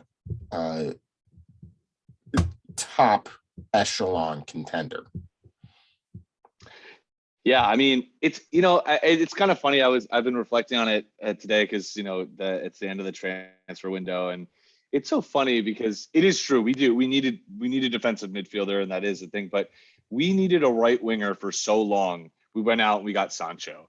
Everyone was saying, yeah, and we also need a center back. We got Varane. And then we also topped it off with Ronaldo, and we did it for $120 million total. We spent less than Arsenal on all of them. And I'm not trying to poke at you, Stead, but honestly, that has to be looked at as a fantastic window. Like, I mean, we can't really. It's like we're saying, oh, we need to buy a top tier player for every single, phase or section of a team. And I just think that it's kind of crazy. Yes, our midfield needs to be much better. I'm really confident that I think Ronaldo is he's not just bringing like his 20 goals. He's also bringing, he did score 101 goals in 134 games for Juventus, but he also won, I get it, it's Juventus in Italy, but he did win, 3 or 4 trophies there. He won, we all know what he won at Madrid. So he brings trophies with him. He's not going to just come in and ask for a big paycheck and then. So I don't know. I actually do. I could see it spurring us on. I'm trying to be an optimist. I'm so often a pessimist with so many things, but I actually think that there's an element of the signing that goes beyond the sports side that you say. There's a psychological side, and I think it's the type of player, another type of player that we have. We have all that whole young courage, success, whatever that moniker is that we have. Now we needed some players that came in that, like Champions League Varane, like Ronaldo, to, really hold a lot of our players that are inconsistent accountable. I think that's what we need. That's a whole large aspect of the team that we're missing. I also think, I agree. There is a huge psychological factor. I would be remiss if I did not talk about like the love that he has for United. I was reading a great article on ESPN where they were talking about how he came off the pitch after the Juventus match that United won, and Jose was celebrating and stuff like that. And he walked by and he said like he lacks the class to be the Man United manager. And just how much love and affection he has for not only the club, but and the players that he played with. None of them are still there. Mm. I think none of them are still there. Nope. All of them. Darren Fletcher's in the Darren Fletcher's in the front room setup, and Ole's his coach, and he was on and Carrick too, and Carrick, mm-hmm. Right? But he understands what the club's ethos is. I do think when you talk about accountability, I think that he's going to hold people accountable to what he knows to be the true Man United ethos. And he's also going to, could you have a better exemplar of what you need to do to be the world's best, right? You can say a lot about the primping, the preening, the histrionics when he gets out on the pitch. But here's a guy who routinely takes the pressure of everything on himself and makes it his mission to deliver, and also steps up and does. Stead, we've talked about the number of times we have talked about that goal that he scored in that World Cup on that free kick against Spain, when we all knew he was going to step up and take it, and the whole entire world sat there watching and said, we know he's going to put it in the back of the net. And what did he proceed to do? Mm-hmm. Mike, you can laugh about the one that he put over the bar in the Champions League final, but there's a big difference in between. There's a big difference in between 24-year-old Ronaldo. Yeah, we won. Yeah, there's a big difference in between 24-year-old Ronaldo and 37-year-old Ronaldo, and I think that time has made him an elder statesman and a guy who's capable of realizing his legacy, which is why I do believe there's a certain truth to the whole entire. I was using Man City to get to Man United. Yeah, 100%. When you hear him talk about the club and what he feels for him to, a guy who's so conscious of his legacy, to say that you're going to make the move that would put you in the class of Carlos Tevez And Mhm. Luis Figo made the move from Barcelona to Real Madrid, and they threw a pig's head at him. Mhm. Yeah. Mhm. No, I know. I mean, I think you're spot on. I mean, also knowing his agent Jorge Mendez, he's not he wouldn't have been someone to if they were really kind of just looking for him where he could get the most money.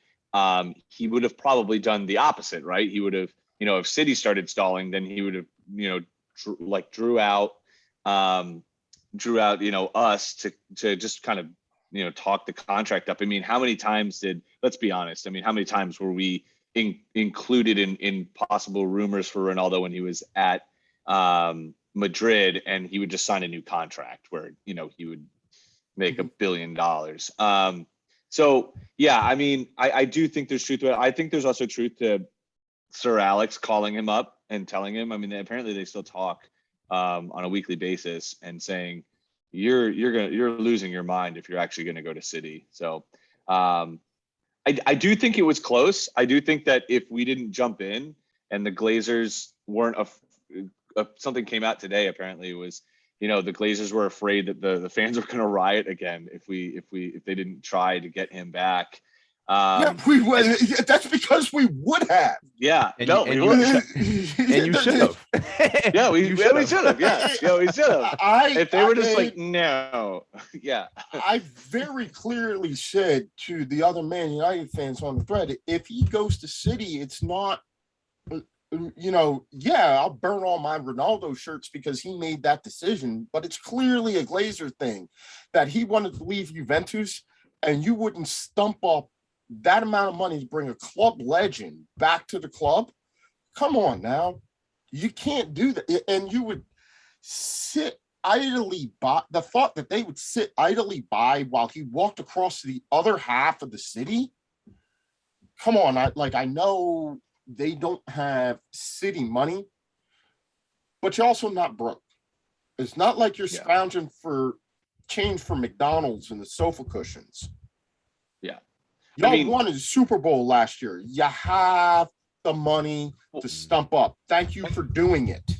And what's on the books, I know that's not what we're talking about, but like financially and like what's on the books, like we actually do have the money that City has, in a legal sense, but we all know that they just pay backdoor stuff. But yeah, absolutely. We have the money. It actually, I told you too, it actually made me upset that they kept saying that we needed to do sales before we got any other transfers after Varane. And, because there were midfielders rumored for around the price that we bought Ronaldo for. And I get Ronaldo's different, but then all of a sudden Ronaldo's available and then the Glazers suddenly have the $30 million. It's just a little bit of an eye roll, but that's another discussion for another day. Yeah, that is what it is. You know what the funny thing was? I was going to turn the conversation over to Liverpool and Chelsea, and then Mike and Will just dumped off. But we have to welcome back the prodigal son. We just welcomed back Ronaldo. We're going to welcome back the pod's prodigal son. The return of British Will. Looking rather tan, my man. How's life in Hawaii treating you? It's going pretty well, I'm doing the best I can. I just got back from work. It's 4:15 in the afternoon. No, that's just my natural pink complexion. Yeah, I was gonna say. Looking rather looking dapper. You're taking a page out of the Gareth Southgate Guard to Sartorial Splendor with the waistcoat. Oh yeah, no. I told my students I'll dress up until I stop respecting them, because me dressing up for them is me respecting them. So far, only second period has me changing during class. That's a new one. So, and we're going to welcome on our dear friend, Chelsea Mike. How's it going? And we're going to talk a little bit before we move into the Champions League, at which point in time we'll be joined by our good friend, Bayern Rob. Let's talk about that 1-1 draw that was Chelsea-Liverpool. Mike, you're a big fan of the 1-1 draw. What'd you think of this?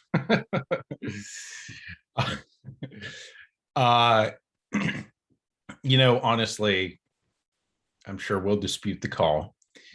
But the way they played, the way that Chelsea played defensively in the second half was masterful. And it's the kind of thing that I came on here and said 0-0 draw against Tottenham was a great game to watch the one time. And I was pretty roundly mocked. But I think you saw what I was getting at there. When you have a team that's, being besieged, and whether or not they will actually concede a goal is high drama. And I mean, I thought, Chelsea packed it in. The subs that Tuchel made at halftime were pretty brilliant. I would have liked for them to, they had Lukaku back 20, 30 yards from goal at times. I would have liked to have seen them just left him up there and poached. I know play out of the back is the Tuchel way, but sometimes exigent circumstances call for just popping one up at Romelu Lukaku. In terms of gameplay also, they had a chance to win. Kovacic should have done better 1-on-none with the keeper late in the game. In the first half, Chelsea should have been up like 3-0 when James went off. There were two wide open, drive a bus through them lanes to a guy, Havertz to Lukaku to Havertz, actually, where they should have been able to do that. That's the kind of thing that having those two people work together will solve in the future. And I see more goals in Chelsea's future. They're a better attacking team this year, but overall it was everything you hoped for in a game, minus Anthony Taylor. Okay. I'm wondering whether so. May I speak? I was going to say, I was going to bring you in because Mike's got this. Chelsea should have won 3-0, and I'm sure that you're going to tell me that Liverpool should have won 5-0. No, I won't say they should have won 5-0. I think that had Reece James not been sent off, it would have been 2-1 Liverpool by the end of the game. I don't understand where Mike's coming from with these. Oh, it should have been 3-0 by halftime for Chelsea. They had one extra clear-cut chance where it was blocked by Virgil van Dijk. So, the defender doing the defending without his arms. That's pretty good defending. They showed replays from here down. Havertz just didn't see him. I didn't know if you know this. From there down, you're not allowed to use it to stop the ball from going in the back of the net unless you're a designated goalkeeper. And unfortunately for Reece James, he obviously didn't get that memo in the 22 odd years that he's been playing this game because he decided to block the ball with his arm. Well, I'm really glad that you recognize. I don't really care if you're going to tell me that, he didn't mean it. He stopped the ball from going into the back of the net with his arm. Therefore, it is a straight red card. You're also saying, he shouldn't have done it off the still. You know what he did? He walked up as the video was playing. I don't know if you've watched that. He walked up as the video was playing. You can see that from 10 miles away. You can see it from Hawaii, Will. Will, I'm glad that you recognize that. Has never watched a game of football in their entire life. And they said, in live action, you know how hard it is to see stuff in live action. Is he allowed to do that with his arm? No, you're not allowed to do that. Okay, I'm glad that you recognize by the laws of the game. He should have been sent off. I'm right off. No questions. Shouldn't have even gone to VAR. I'm glad that you recognize Reece James's ability. That Reece James actually is Spider-Man, because for him to have been able to make a conscious thought about what he should do with the ball in the 0.0198 milliseconds that it took for it to get from the leg where it bounced off onto his arm, which was behind his leg at that point. Like, yes, we all know that Reece James is a freak of nature, like probably the best English right back in history. And that he's Superman, and that like late at night he goes around like scaling buildings to save children in London. I'm glad you recognize all those facts, but the same thing happened to him in the Champions League final. I know it wasn't on the line. I know it wasn't on the line. It hit him in the chest in the Champions League final. I'm sorry, Mike. It went You're off giving a me legal some part of his body some under his utter arm. horse shit right now. It hit him in the chest in the Champions League final. First of all, it hit him in the chest. Secondly, he was about 12 meters from goal in the Champions League final, and the ball wasn't even hitting towards goal. So you're going to say, oh, they're the exact same situation as you said in the chat? No, they're not the exact same situation. They're completely different situations. One of them, he didn't break the rules of the game. The other one, he did. You know, I don't care if you're going to say, oh, Reece James would have no ability to have conscious thought in the amount of time it took the ball to go from his leg to his arm. No, it doesn't matter if he has conscious thought. He moved his arm, first of all. Secondly, the ball was going into the back of the net. It was denial of a clear goal-scoring opportunity, straight red card, not even any wiggle room in the laws. If a defender is on the goal line and they decide to use their hands like Luis Suarez did in the 2010 World Cup, yeah, exactly. Suarez would be proud. You know, if a defender decides to do that on the goal line, what's to stop teams in the 89th minute saying, whatever, just catch it on the line. They literally Just added to the law. There'll be a penalty, 25% chance it gets saved instead of a 100% chance for goal. Just They catch it on the line. added to the laws the deflection so they didn't have to straight red card people. They added that. He moved his arm. It doesn't even matter. I mean, look, I agree. Here's the way I was taught soccer as a child, right? If it hits your arm in the box, it's a penalty. But now there's all these like different, well, if it does this and you're here and that's that and what. Are you denying the fact that that ball would have gone in the back of the net had it not hit his arm? Yeah, it would have gone into the back of a. Therefore, it would have gone into the back of the net. Would the ball have gone into the back of the net if it didn't hit his arm? Yes. There is no chance it wouldn't have.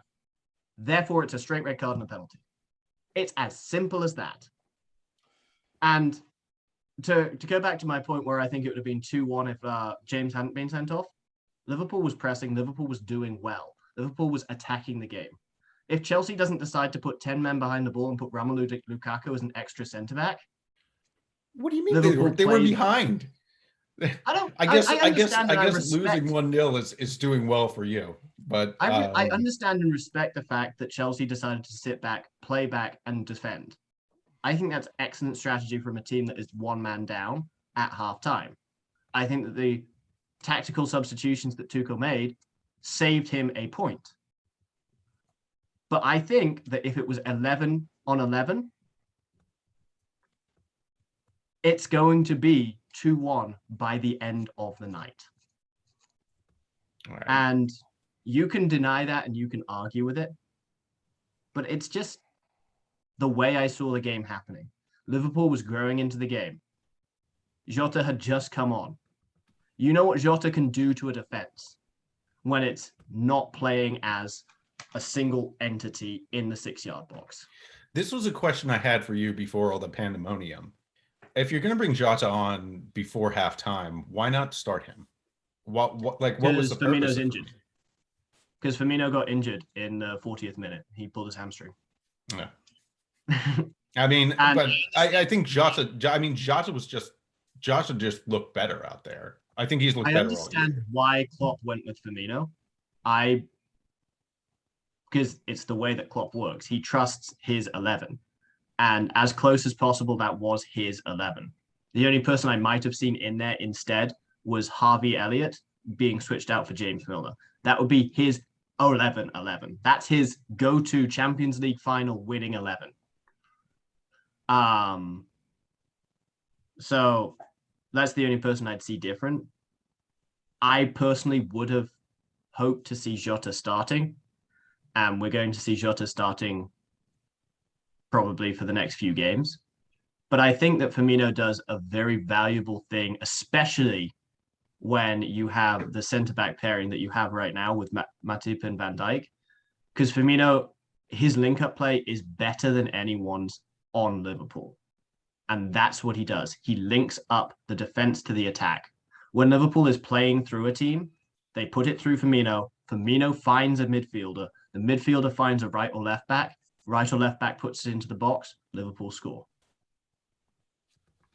It's odd though that you have Firmino playing that position as a center forward, but that's clock ball. We're not going to talk about it. Before we move on to the Champions League, which is what we want to talk about for the last couple of minutes that we have together, I'm going to give you all a chance to make your parting shot. So, Mikey, you started, so you get the first shot. All right, Stead.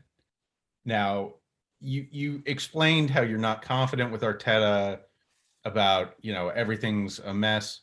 Why is Arteta still your coach? All right. Look,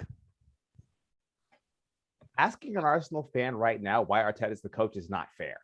It's not fair. It's not. You see this crest? Do you know what we do with managers? The number one problem Arsenal have right now when it comes to this situation is not only is there a lack of leadership in the clubhouse, but the fact is that if you fire Arteta, who are you going to hire? Who's going to take that job? You're dressed appropriately, so you'd be fine. And to be honest, Will, with the energy that you've shown from your absences of this show recently, we're glad to have you back. But the energy that you showed, you would at least inject some life into that club. But I'm not going to continue because I was saying a lot of this earlier. It is unfair to ask an Arsenal fan right now why Arteta is the coach, because I don't want to hear another idiot say, let's go get Allegri because they tried and he said no. So let's just stop that right now. I think it is a matter of figuring out who would actually take the job.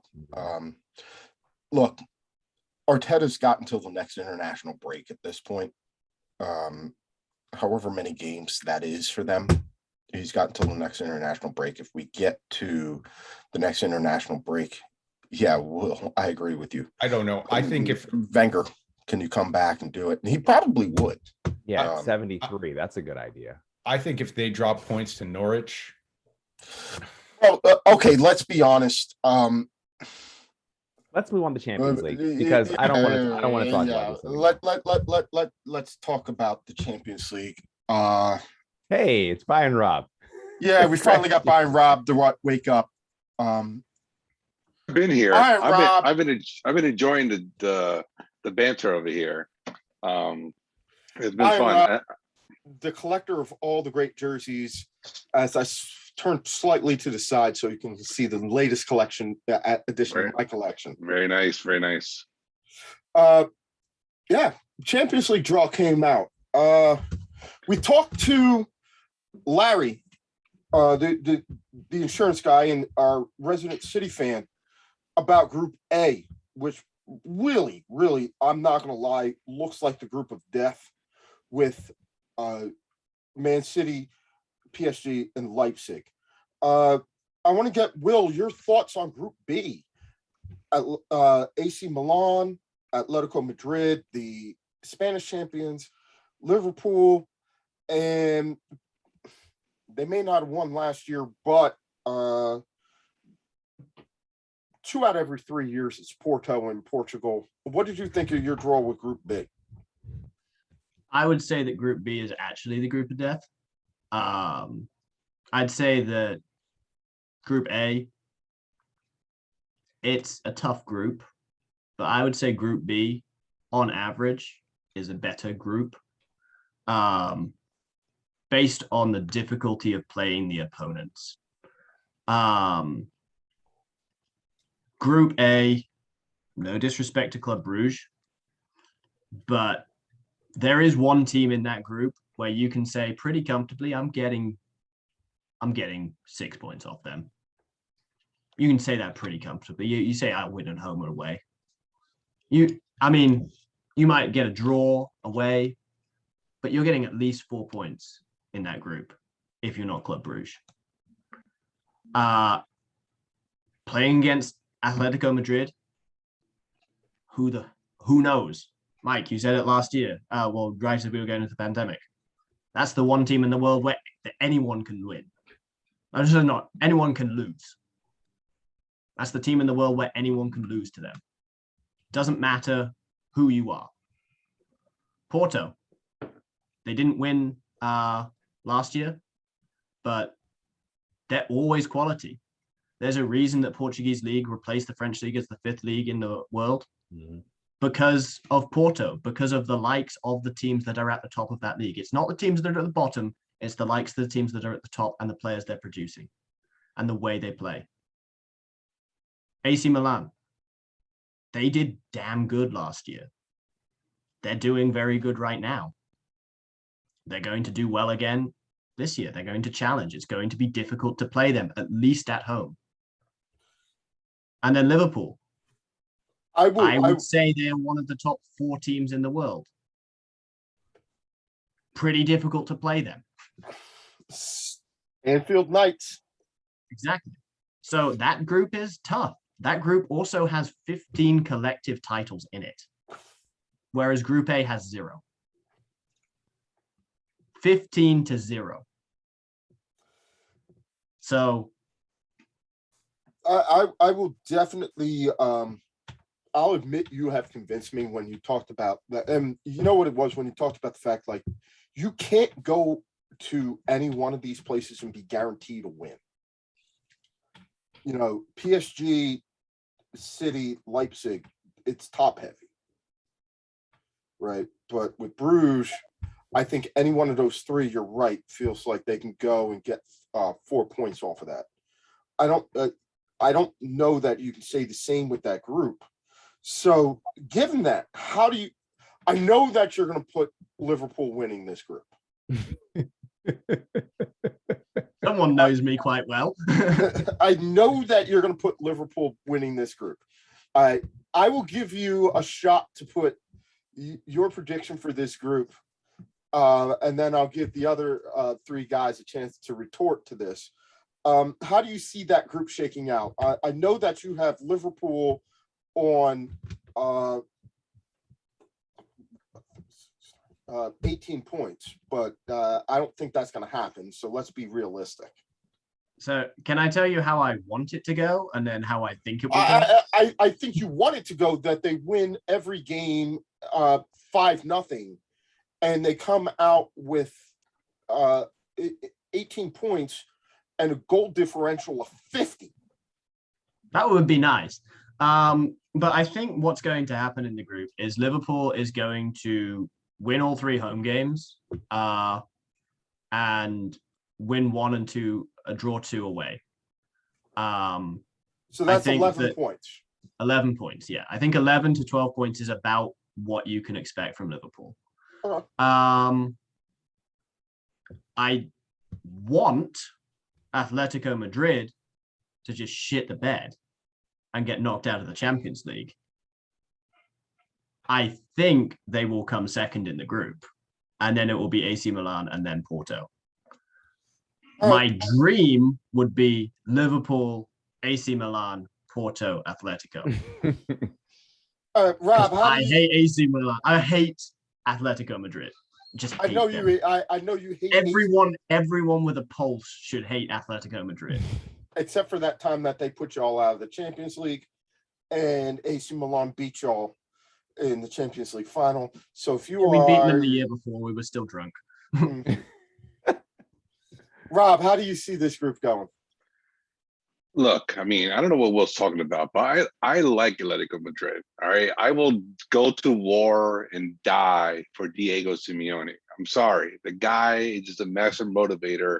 And I am surprised that his voice still carries so much weight and matters still after all these years at the club, because especially, you know, we all know like the manager's voice starts to like fade away and, you know, not matter anymore. But Simeone has remained there, still aggressive, still who he is, and still pushing his team. I think, you know, honestly, Atletico Madrid could sneak up to the top of the group. I think they are that good. I think potentially they might be in the minds of all the Liverpool players, especially the ones that were there when they got knocked out. But you know, this is a really tough group. It really is. I mean, I think Porto's going to be able to win the bottom here, but Milan might sneak up there, and it might come down to the last two match days, honestly. I mean, I honestly think Liverpool can win it, and so will love to hear that. But for all we know, it's going to come down to goal differential or something, because Atletico Madrid's really good. I'm sorry, and if they get Joao Felix going, I think they'll be really good. I think they can really compete, and make life a living hell for Liverpool fans. All right, Stead, let me get your impression of Group B. Sorry, Will. I'm like Rob. I like Atletico Madrid. I do. I have a great respect for Simeone. I love the way Simeone, I think there was like a dust up. There was a fight, and he stepped in there and and told a couple of guys to stop. And you saw they just stopped. They were just like, he's kind of gangster with it.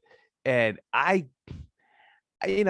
look, I can look at Liverpool objectively. I'm like, well, so I will say I do see Liverpool winning the group. I do. But I see Atletico finishing second and maybe even on points. I could see but Liverpool having a little bit more goal differential. AC Milan has had a return to somewhat prominence in Italy, but they're definitely not nearly close to where they were, a couple decades ago. And I think AC Milan is also a club that's happy to be back in the dance because they've been missing for quite a while. So I don't actually think that this is the I don't think this is like an easy group, but I don't see too much difficulty for Liverpool getting through. My only question is how is it that year after year Manchester United always seems to get the easiest draw? I don't understand. They always get an easy draw. Well, listen, we will. Well, you wonder where all that Glazer money is going. We will get to that in due time, because yes, we've got easy draws, but still, we managed to mess it up. All right. I will have my commentary on that. I'm saving it.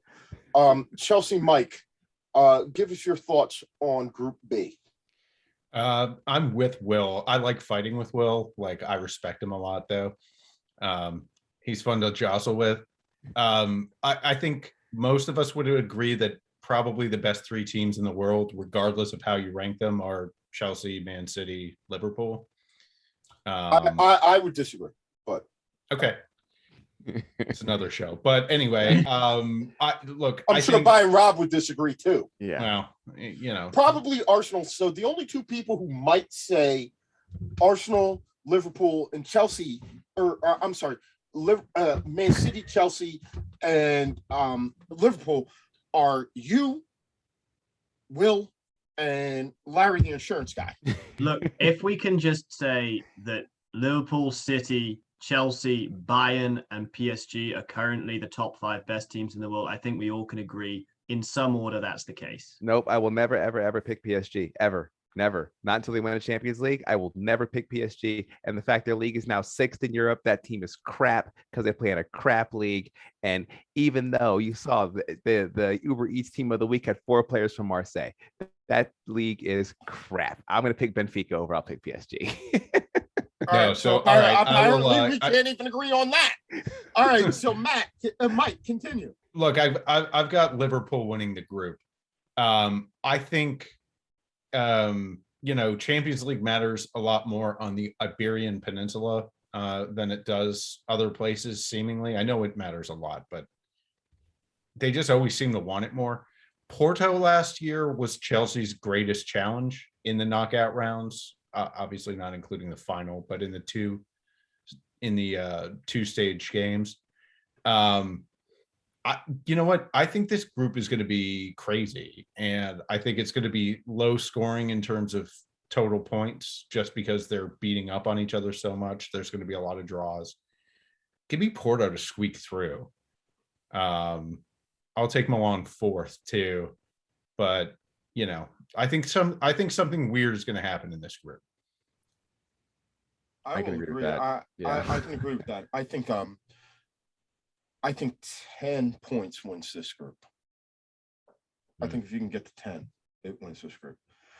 In alphabetical order, the next one that I got to deal with is Group E, which is also interesting. Maybe not as through and through with big names as Group B or as top heavy as Group A. But Group E, Barcelona and Bayern, complemented by Benfica and Dinamo Kiev. Rob, how did that feel when that ball came out? Well, look, as a Bayern fan, I would love to revisit memories of 8-2. So for all you Barcelona fans, I do not hate to see it. Okay. And also Bayern will return to Lisbon to the Estadio da Luz where they hoisted the Champions League trophy. So it's going to be a whole bunch of throwback and fallback Fridays and all that, just memories galore of beautiful times, recent times, I should say. But if I have to pick a team that scares me to play on the road, it's going to be Dynamo Kiev. I think Bayern can definitely drop points there. Playing in Ukraine, playing anywhere in Eastern Europe, it's just wild. And it wouldn't shock me too if Bayern rests a couple players as well. They are thin at the depth chart, and so they might put in a couple people in, and just might give up points, especially if they're in a good position to win the group by that point. But I think Bayern easily topped this group. Barcelona just obviously they don't have Messi anymore. Whether it translates to them playing more of a team game and not relying on anybody anymore remains to be seen. But Bayern they're just such a juggernaut. Especially when everyone is healthy. They should have no problems with this group. I think Benfica could sneak it through. Just like Mike said, the Portuguese love Champions League, and they can definitely do some damage here. And so I look forward to them really fighting for a place in the knockout rounds. And it'll be interesting to see if they do well against Barcelona or even Dynamo Kiev, if they grab a few points here and there. The thought of Barcelona in a playoff to get into the Europa League is just about the greatest thing that I've ever heard. Stead, I'm not going to lie. Bayern is my pick to top this one, and I don't think that Rob is wrong. I wonder if Barca's actually got the talent to. I never thought that I would ever say, I wonder if Barca's got the talent to see off Benfica. Mm-hmm.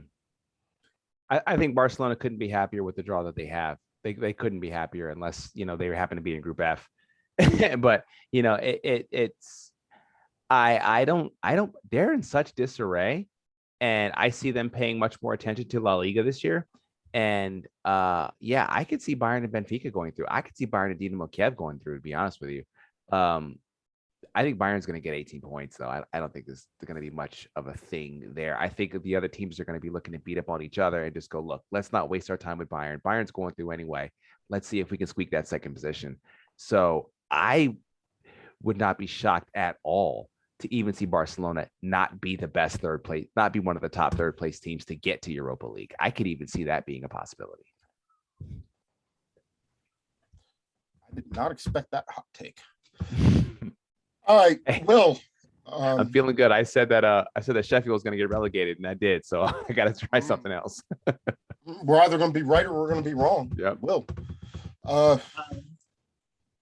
you going to dump on Bayern as well, or on Barcelona as well? Probably not. I do believe everything you're saying about the team and how it's in a bit of a shambles right now and how it's kind of not functioning at the highest level. But with that being said, do I think that they're not getting out of the group stages? Probably not. I think they're going through second place, second best team. Bayern will win every game. I don't think there's a question in that, for me at least. But I think that Benfica and Dinamo Kiev are just not the teams that are going to be able to knock Barcelona out at the group stages for the first time in 25 odd years. Yeah. I think that Barcelona is happy with the draw. I think that they're going to hope to get into the round of 16. and then play for whatever they can play for. But I don't think they're going to be too worried about the group. I think they'll get through probably on about 12 points. Chelsea, Mike, how do you see Group E going? I'm pretty much. I'll go with the consensus on this one. I think that Bayern are far and away the class here. I think, but Barcelona. I think they're going to get through. I think I wouldn't. Let me just put it this way: if Benfica went through, I wouldn't be shocked. But no, I think it's Bayern and Barca. Well, we have a sort of, we're not 100% sure, but we could see Barca going out at the group stage of the Champions League sort of conversation.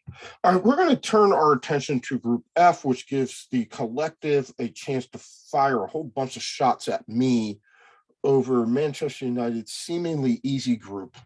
And they're going to tell me how Manchester United is going to end up out of Europe at the end of this, despite the fact that if you had asked me on when the draw was originally made, before we got Cristiano Ronaldo, I would have felt one way. But now with the announcement that he will be returning, I feel a completely different one. So rather than give my opinion on how this is going to go first, I'm actually going to turn it over to British Will, and he's going to explain to me how Manchester United is actually going out of Europe at this point.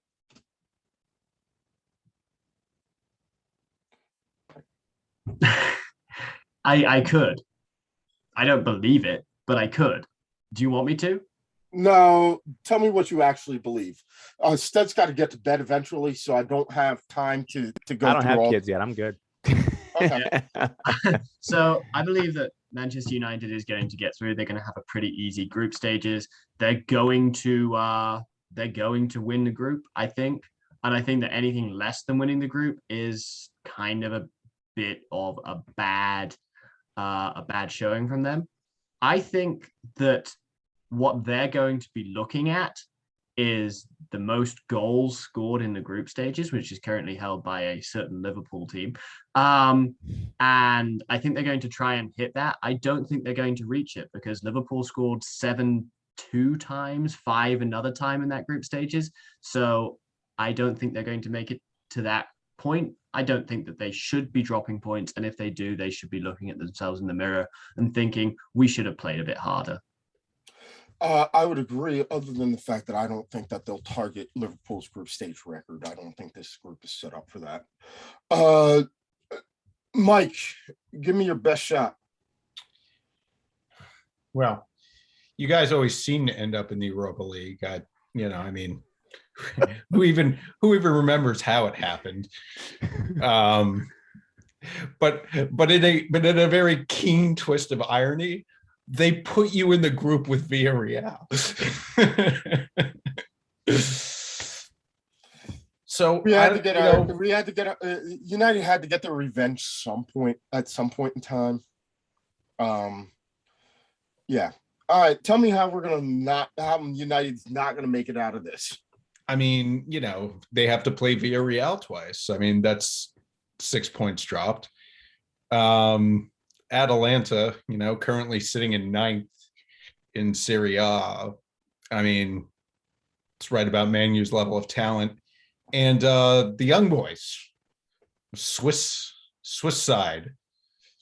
I mean, the altitude will be too much, and Man U's going to go through. Man U's going to win the group, and give me Villarreal over Atalanta.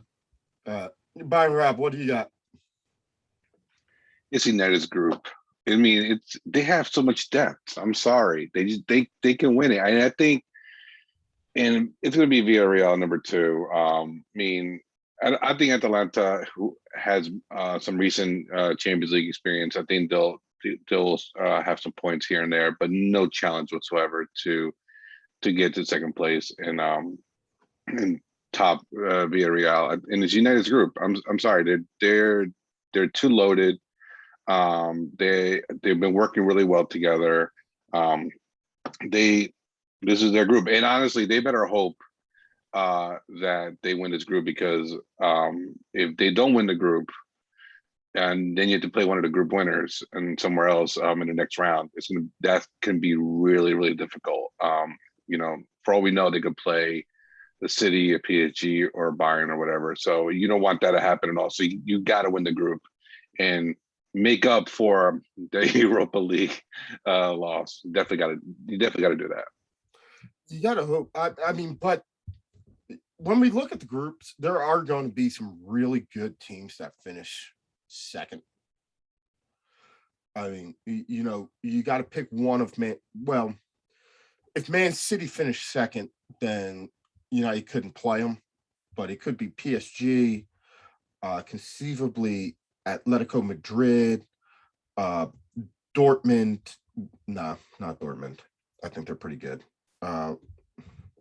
There are Barcelona, even though we're not convinced, but there are some good teams that could be on that second line. Stead, what do you got with Group F? Yeah, I think that it'll be established pretty early that it's going to be Manuel Villarreal, and it's basically going to be which team doesn't mind finishing second. And I think Unai Emery should just stay in Spain for the rest of his career. He's proven that he is a very valuable coach in Spain. And granted, never mind. But he's a very valuable coach in Spain, and I'm actually very happy for him. And I just Atalanta's happy to be there. They're happy to be invited to the party. They've had a nice little run recently in Serie A, but mainly it's because that's turned into a one-team league. And shut up, Will. Man, it's turned into a one-team league, and well, actually, I shouldn't say that. Before last year, it seemed like it was a one-team league. So, they're happy to be there, and they'll probably do well in Europa League. They might semifinal there. But as far as Manchester United is concerned, I think if they don't, with the depth of that squad, they should at least quarterfinal, if not semifinal. I think it's not going to be, of course, depending on who the draw is, but that squad looks like they're really ready to make some noise. Now, of course, the only thing that will be is that 37 is 37 for Cristiano Ronaldo. But again, I think the way they brought him in was actually quite wise. Because you still have Cavani on the squad too, so you don't need to beat him up. You can let them kind of platoon together. And I think that's a very, very smart move. So, I mean, I think it's going to be Villarreal and Manchester United are going to draw with each other and just beat up on the other guys and then move through. I don't even think that maybe there's a away draw, depending on the fixture list, and I haven't looked at it. That's the only way that I'm saying that. I think Man United, especially with Cristiano Ronaldo, are going to be out to beat Villarreal twice as badly as they possibly can. Putting Cristiano Ronaldo on that team in that group, I think makes Man United clear favorites. My only thought was just like, do you want to use that much energy? that was my rationale behind it. It wasn't necessarily of a talent perspective. It's just like, do you need to? I mean, do you really need to? We'll see what they do. I definitely think, though, they're going to come out and they're going to want to win the group because, given the way the group looks, the group stages look, there will be some big names that finish in second place, but there's some fragile giants there, right? We've talked about what Barcelona are, looking at some of the other teams. There's some fragile giants in there. You'd always like to win the group stage, if only because it means that in the knockout stages you have the second leg at home, and that's always an advantage. Yeah, but what we've seen, yes, that's true. But what we've seen recently, though, especially with you're looking at these groups, first or second doesn't guarantee you're going to get a better placement. I mean, we've seen teams that finish first and end up having to play Bayern Munich. So yeah, you I hate that, man. You finish first and you're like, crap, I got to go to Munich. I gotta Yeah. go to the Alliance Arena. I don't want to go there. I'm gonna lose 10-0 on aggregate. Yeah. Mhm. That's only Arsenal. The last of the ones that we got is Group H. Chelsea, Juventus, Malmo, and Zenit. Mike, is it really worth trying to even make the argument that the defending champs could finish anything less than first in this group? The only argument I had was the only like incisive piece of analysis that I had was we're gonna win the group.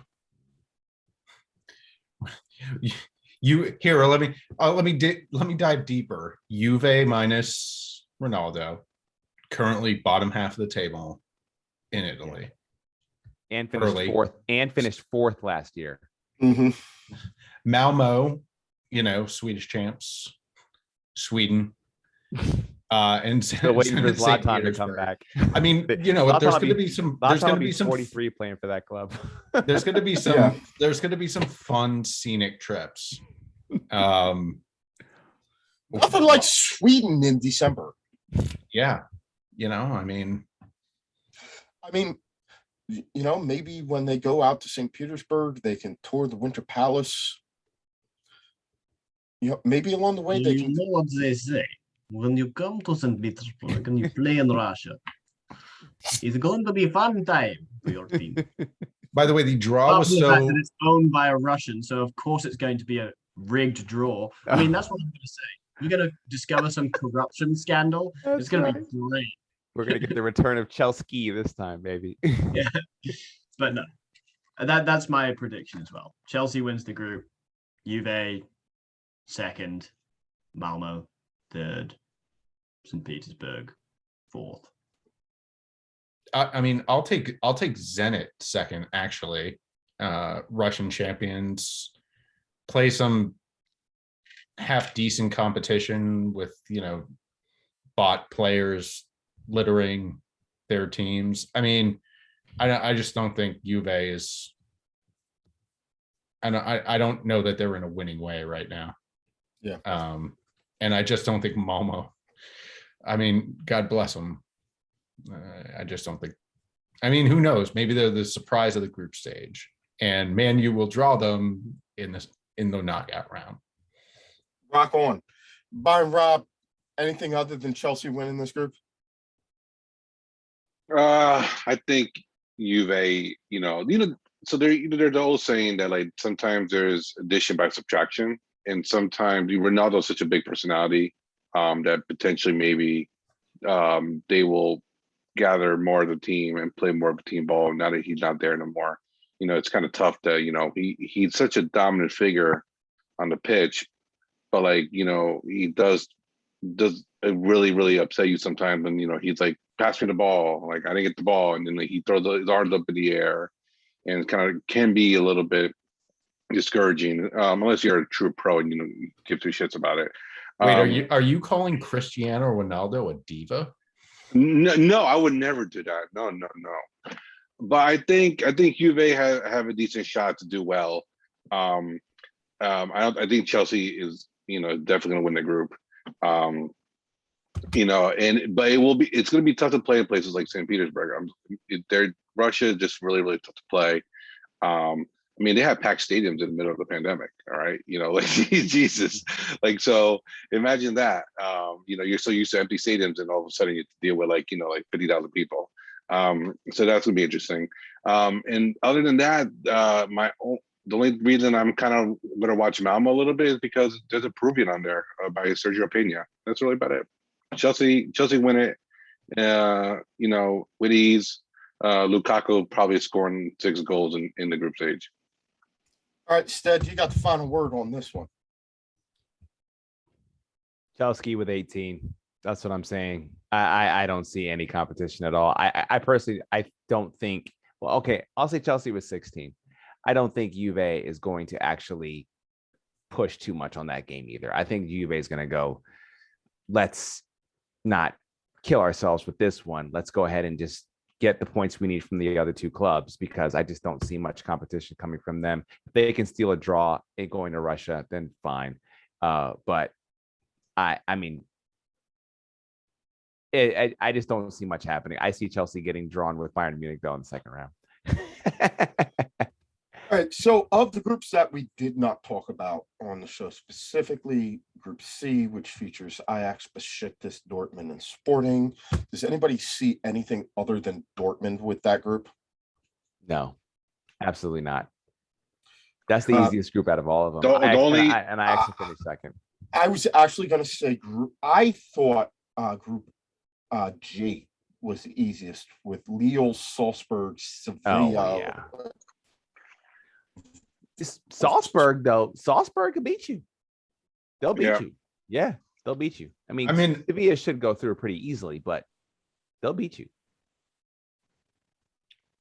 I'm actually incredibly optimistic and proud for Salzburg for Brendan Aronson. I'd love to see, more Americans getting up in the up in the knockout stages of the Champions League. I honestly can. This is a possibility where 3 German teams can top their groups.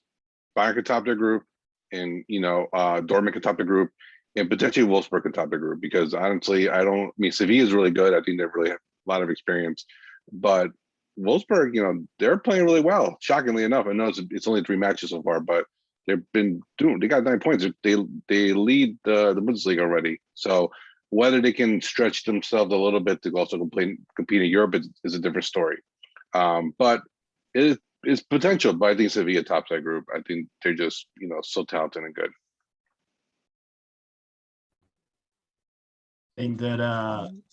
I think that you're right with Sevilla. I just hope that they go to the Europa League and win it again, because that's just what they do. They'll get to the Europa League final with Manchester United and beat them.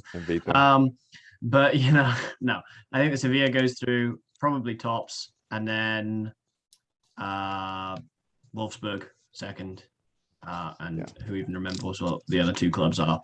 Yeah, basically. Leo, who's in League 6? Yeah, no, I think they are the French League champions. 6. Yeah, which is I am. I'm calling them League 6 from now on. Uber Eats League 6. But I think we can go ahead and put a wrap on this. It seems like there are definitely some heavy groups in Champions League, but we also have some that we're probably not going to be paying attention too much. So, Mike, give me a quick word to see if your connection's doing all right.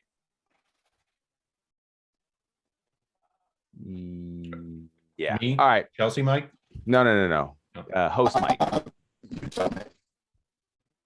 right, host Mike, your connection's bad, but why don't we go ahead and just put a bow on this one? We have had an extensive show this time. I mean, we actually got over 2.5 hours this one, so almost 2.5 hours. But considering we were off last week, I thought it was good for us to go ahead and put in a little bit of extra sauce, especially with the Champions League and Europa League draws. If you haven't seen the Europa League draws, I would definitely encourage you to check them out. There's some very compelling matches, and I'm kind of glad that I went ahead and bit the bullet and got Paramount, because now I can see, Europa League is going to be pretty exciting this year. I think the teams from Champions League, when they come down to the Europa League, are going to be, they're going to have a rude awakening. They're not going to walk through the park when they get to the second round. So, they're going to have a rude awakening. They're not going to walk through the park when they get to the second round. All right. Sorry about that. So let's go ahead and wrap this up. So we want to thank everybody for coming on. This was definitely one of our better shows we've done recently, especially with allowing me to cry a little bit about the state of one of the most storied franchises in the UK. So for Bayern Rob, Chelsea Mike, the return of British Will all the way from the shiny state of Hawaii, for Larry, the insurance guy, to give us our city update, and Coach Matt, who had to flee quickly for a crying baby. Luckily, I avoided that this evening, as well as Los. I guess I might as well acknowledge that Spurs are top of the table, and he is continuing to kill me on the chat line, but that's okay. I deserve it. And for actually had a great start of the show with Celtic Cam and Andy the Hammer to talk about Celtic and West Ham's continued fine form they've had for over the past 12 months. So for everybody, this has been the Too Many Guys Soccer Show. And also for our great host, Mike, whose connection seemed to time out at the very last minute, but he continues to keep this, whatever you call it, continues to keep it rolling down the track. So thanks again, everybody. This has been the Too Many Guys Soccer Show. Good night.